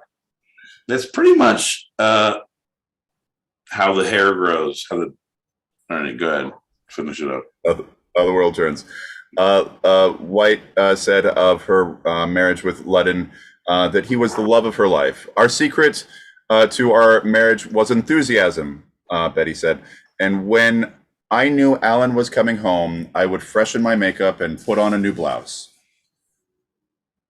So, Ledden, at 63, died of stomach cancer in 1981. So a little before Right. 20 years. 20 years after they met, a little before 20 years after they were Right. married. They had been married 18 years, during which White triumphed the 73 through 77, the Mary Tyler Moore Show, thanks to some image-busting casting that she had. She played TV stations WJM's Happy Homemaker as Sue Ann Nivens, a relentlessly man-hungry careerist. And though she bravely carried on after Ledden's death, White admitted, "If one more person said, 'Oh, you're so strong,' I would have to deck them." That's a fucking goddamn. That's a lady right there. Like, Yeah. You're doing what you love. You did it with the person you loved. You're now continuing to hold strong. And just fucking, can you stop goddamn commenting on my journey? Yeah. Like, yeah, just, oh my God, you've had it so hard. You know what? I will chew off your goddamn jugular. I know where you live and I've seen where you sleep, and God damn it, your mother will cry when she sees what I've done to you. Yep. Thanks for coming to the show. Bye.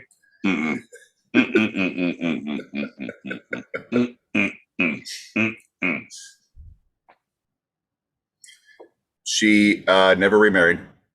40 years later is when she passed. So, she was married to him for 18, widowed by him for 40, and still held that he was the love of her life the entire time.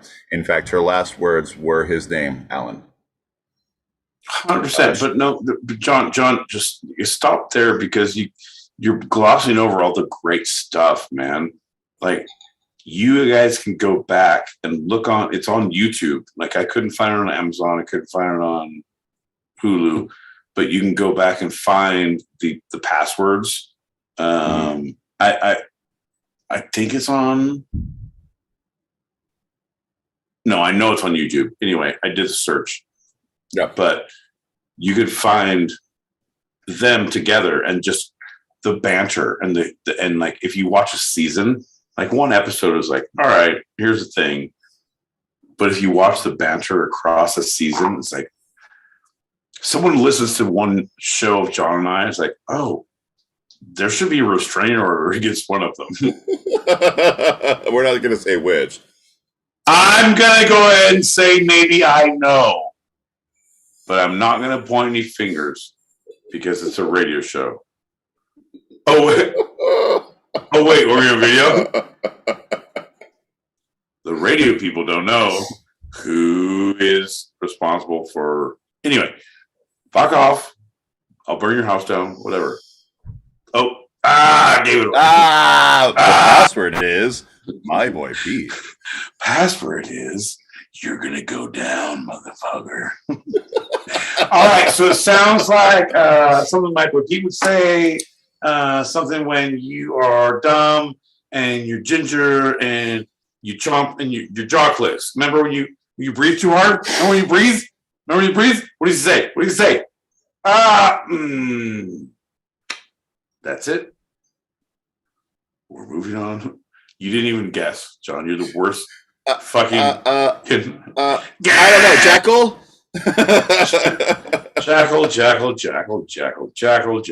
Jackal.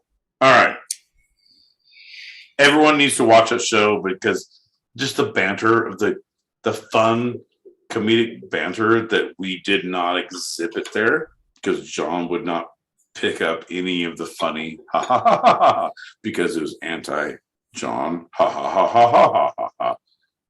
So he would not respond. He's like, I wear presidential things on my shirt. It's like, yeah, no one is ha ha ha ha ha with that. Fuck off. Right. So a lot of things are people are watching a lot of Betty White right now, but not a lot of people are watching The Password. So you're right. That is something we need to direct people to. Shout out to Password. What's that? Shout out to their relationship being shown on air and how she was pursuing him in such a beautiful way that made him so awkward and so like, shut up, girl. Right, 100%, 100%, and it was like so genuine and so good. Like, Yeah, 100%. I love her in Golden Girls. That was like everyone knows her, and that's where I was at. Like, but when I started going deep, and before she passed, because looking through, no, it couldn't have been YouTube, John. It fucking couldn't have been, because I wouldn't search YouTube for game shows. I know myself. It wouldn't have been that. so what was it? John, you know what? I just don't know. John, I think I'm gonna figure it out here shortly, but from your mouth to the internet's ears, we'll figure out what it is. That's right. But I'm pretty sure but I know it's there because I watched all of them. And then from when he was the host, she was there, but after they played dating game together, they did a lot of TV shows together after they were together, after they were married. After, like, a lot of shows, Sean. I don't know if you looked those up. I believe Pyramid was one of them. Pyramid was one of them. That was the $200,000 pyramid, but that was not together. Yeah. But they also did Celebrity Squares. I don't think they did that together. No, I don't know. She just did that one. Yeah. No, they might have done it together. No. Yeah, no. Right now, you're guessing. I'm guessing, and you're making me guess. And I haven't looked things up, and I feel like you're failing as a researcher. I'm failing as a comedian. And please stop continuing in your vein of consciousness with your goddamn presidential shirt. Yeah, lean in forward and stop talking, as a good politician would do. Right. What is the next question, John? Well, what are some of your favorite Betty White moments? Golden Girls. Golden Girls was one of the best. I loved her memes. I loved her. Oh, well, okay. Well, I loved her in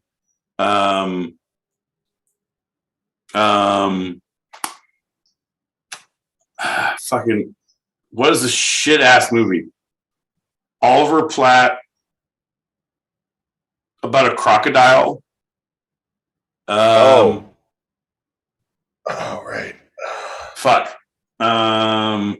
See, you make me use a computer and look away from. You're actively the worst. Between you and me, I'm rooting for the crocodile. Yeah, he's like, oh well, I hope he kills every one of you motherfuckers. Like, yep. I'm fucking in. And that was after she was with B. Arthur's sidekick, and she was of the foursome there. Like, so good. And then so it was after Alligator, Chompy Chomp Chomp, Oliver Platt. I believe that is what they called it. See, and someone just answered, John. Chompy Chomp Chomp, Oliver Platt. Ask and you shall receive. Speak and you shall know your fucking. Should I go quiet? Because every time you do this, things work out weird. And I feel like the more I make you drink and the more I make you switch things over, the worse this whole process gets. It's no, we'll really be good. brilliant. No, we're good. We're gonna Should I be quiet, answer the though? question. Here we go. The name of the movie you're looking for is Lake Placid, where she's feeding the gator. Ah, Betty. That's what I'm talking about. That's my MFA. How you doing? Hey, I hope he just eats the fuck out of all you fuckers. Mm-hmm. That's right. I just. When she hosted SNL, one of my favorite moments is the Dominican talk show that she goes on with a long black wig, and they all have to, every time the music starts, they all have to stand up and start dancing. And she's like banging her wig back and forth and making these jerking motions that are just hilarious. Just like the funniest thing, physical comedy I'd seen in a while. I'm with it. I'm 100% with it. I'm so woke now, John, in my mind, and I'm not at all. But I feel like, oh, cool, old people doing things that culturals do. And because she has a wig and it's funny, like, it's not funny. That's appropriation. But it's funny because it's Betty White. It's like, no, man. No, it's not. No, it's not. No. No. It is funny as shit. But my soul, because equal everyone. I will punch the face if you're not fucking equal. I'll fucking fight anyone who's not equal. That's right. But also, that's funny as shit. That's funny as shit. Fair enough. All right, you're right. Cut the baby in half. You both get half of the baby. That's funny as shit. All right. You're welcome. All right, we got Emily Marie talking about Betty. Easily one of the best things about Betty White was the fact that she always knew her role in the situations that she was put into. So even when she was older and you see her in things like Community, or you see her working with Ryan Reynolds and so on and so forth, she always knew the role that she provided, and comedically she was fantastic in providing that role for people to work off of as much as for her to shine. It was just good stuff. Exactly. And that's the thing. Am I shut down, or should I shut? I keep hearing myself echo through you. Or you think turned off? No, I got it. Good. Yeah, we're good. Okay. Yep. You stop. Okay. Yeah. No. That 100% with that. That's with comedy. With the whole thing of the idea of yes and of if you trust someone enough to lead you down a path that I don't know where I'm going, but you're like, yeah. And also this happened. It's like, all right, I'm with you. And you play those games a little bit and she was a master of that, but we didn't understand her. Like the majority of society didn't find her until Golden Girls. And that was the last part of her career. Like that was the end part, like 3/4 through. Yeah. 2/3 through. Until her resurgence, right? Yeah, she was pretty dormant for quite a couple of decades, from the 90s and early 2000s. Right. Yeah. Right, but it was just like you did nothing, and all of a sudden, but you were gold before, you're gold now. Like this is what you did, but it was really, really amazing. Like but the idea of yes and is she nailed it, like in a positive way instead of like, but it's always yes and. It's always yes and. So after she died on December 31st, 2021, her Illinois hometown dubbed January 17th as a celebration, calling it Betty White Day, which is her birthday, obviously. Illinois? Yeah. Okay. So the town did a thing. Like, that's bullshit. They waited till she died. Like, she was. Yeah, right. She was. Treasure long before. Like, literally, she was. Fuck you, Mr. V. They said it. Everybody take a shot. All right, John. Fuck you, Mr. V. And now I'm aware of it because now that he said it, now I'm super aware of it. Fuck off. And who's watching? No. Cheers. No. We got a shot. We got a shot. I'm keeping it real with Mr. V.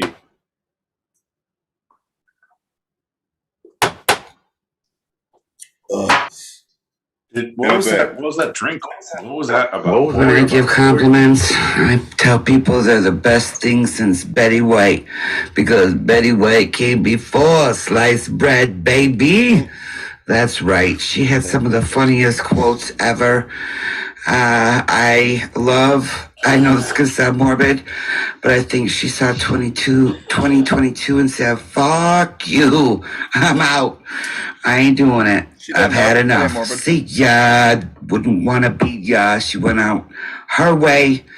Have you ever seen her interact with Jason Momoa? Good Lord. YouTube that shit. Beautiful. Yeah, no, but also sliced bread was not great to me. I'm doing a whole carbo light thing. I only eat bacon bread. It's bacon, meat on bacon, meat on bacon, meat on bacon, meat on bacon, meat on bacon, meat on bacon. And you have a bacon and tomato inside of the bacon on bacon on bacon on bacon on bacon on bacon. And you crunch them together. And there's no carbs. That's why I'm so svelte and thin looking. Let's get these Mr. V messages and get out of here. How about it? Mr. V, let's nail it out. Let's fucking do it and do do your thing, baby. Is it wrong if I'm just thinking of, whoa, white Betty, bam, lamb, whoa, white Betty, bam, lamb, Black Betty wasn't black Betty was white Betty was old as shit, and then she died. Oh, shit. Did you just cough? So, obviously, since Betty White's passing, there's been lots and lots and lots of bloody little clips going around of Betty White and stuff that she's done and whatnot. And I have to say, there's one which I really enjoyed it. It's the scene from the Golden Girls. I don't know their fucking names. I never really watched the Golden Girls. But anyway, the lady says to Betty White, she says something, and Betty White's, oh, when I first met you, I didn't like you. I thought you were a slut who wore too much makeup. But I was wrong. Blanche. You don't wear too much makeup.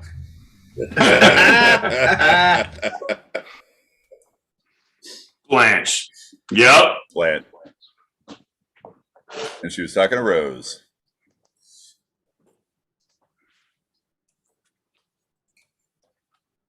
So before we get out of here, my boy Pete, is there anything from this episode? Oh, actually, I need to say some sources. I need to say some sources here. The Sirius, nyc.gov, a little bit of Wikipedia for the individual mayors.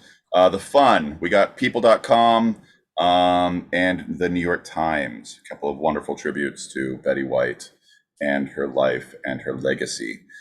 So, Pete, before we get out of here, is there anything from this episode you want to give a second look, a second chance, a second opinion for?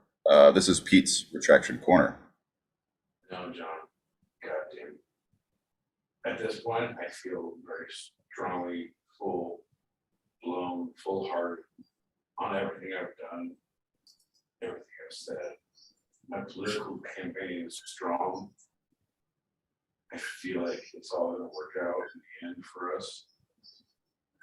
My boy Pete, 2024. Well, thanks for listening, everybody.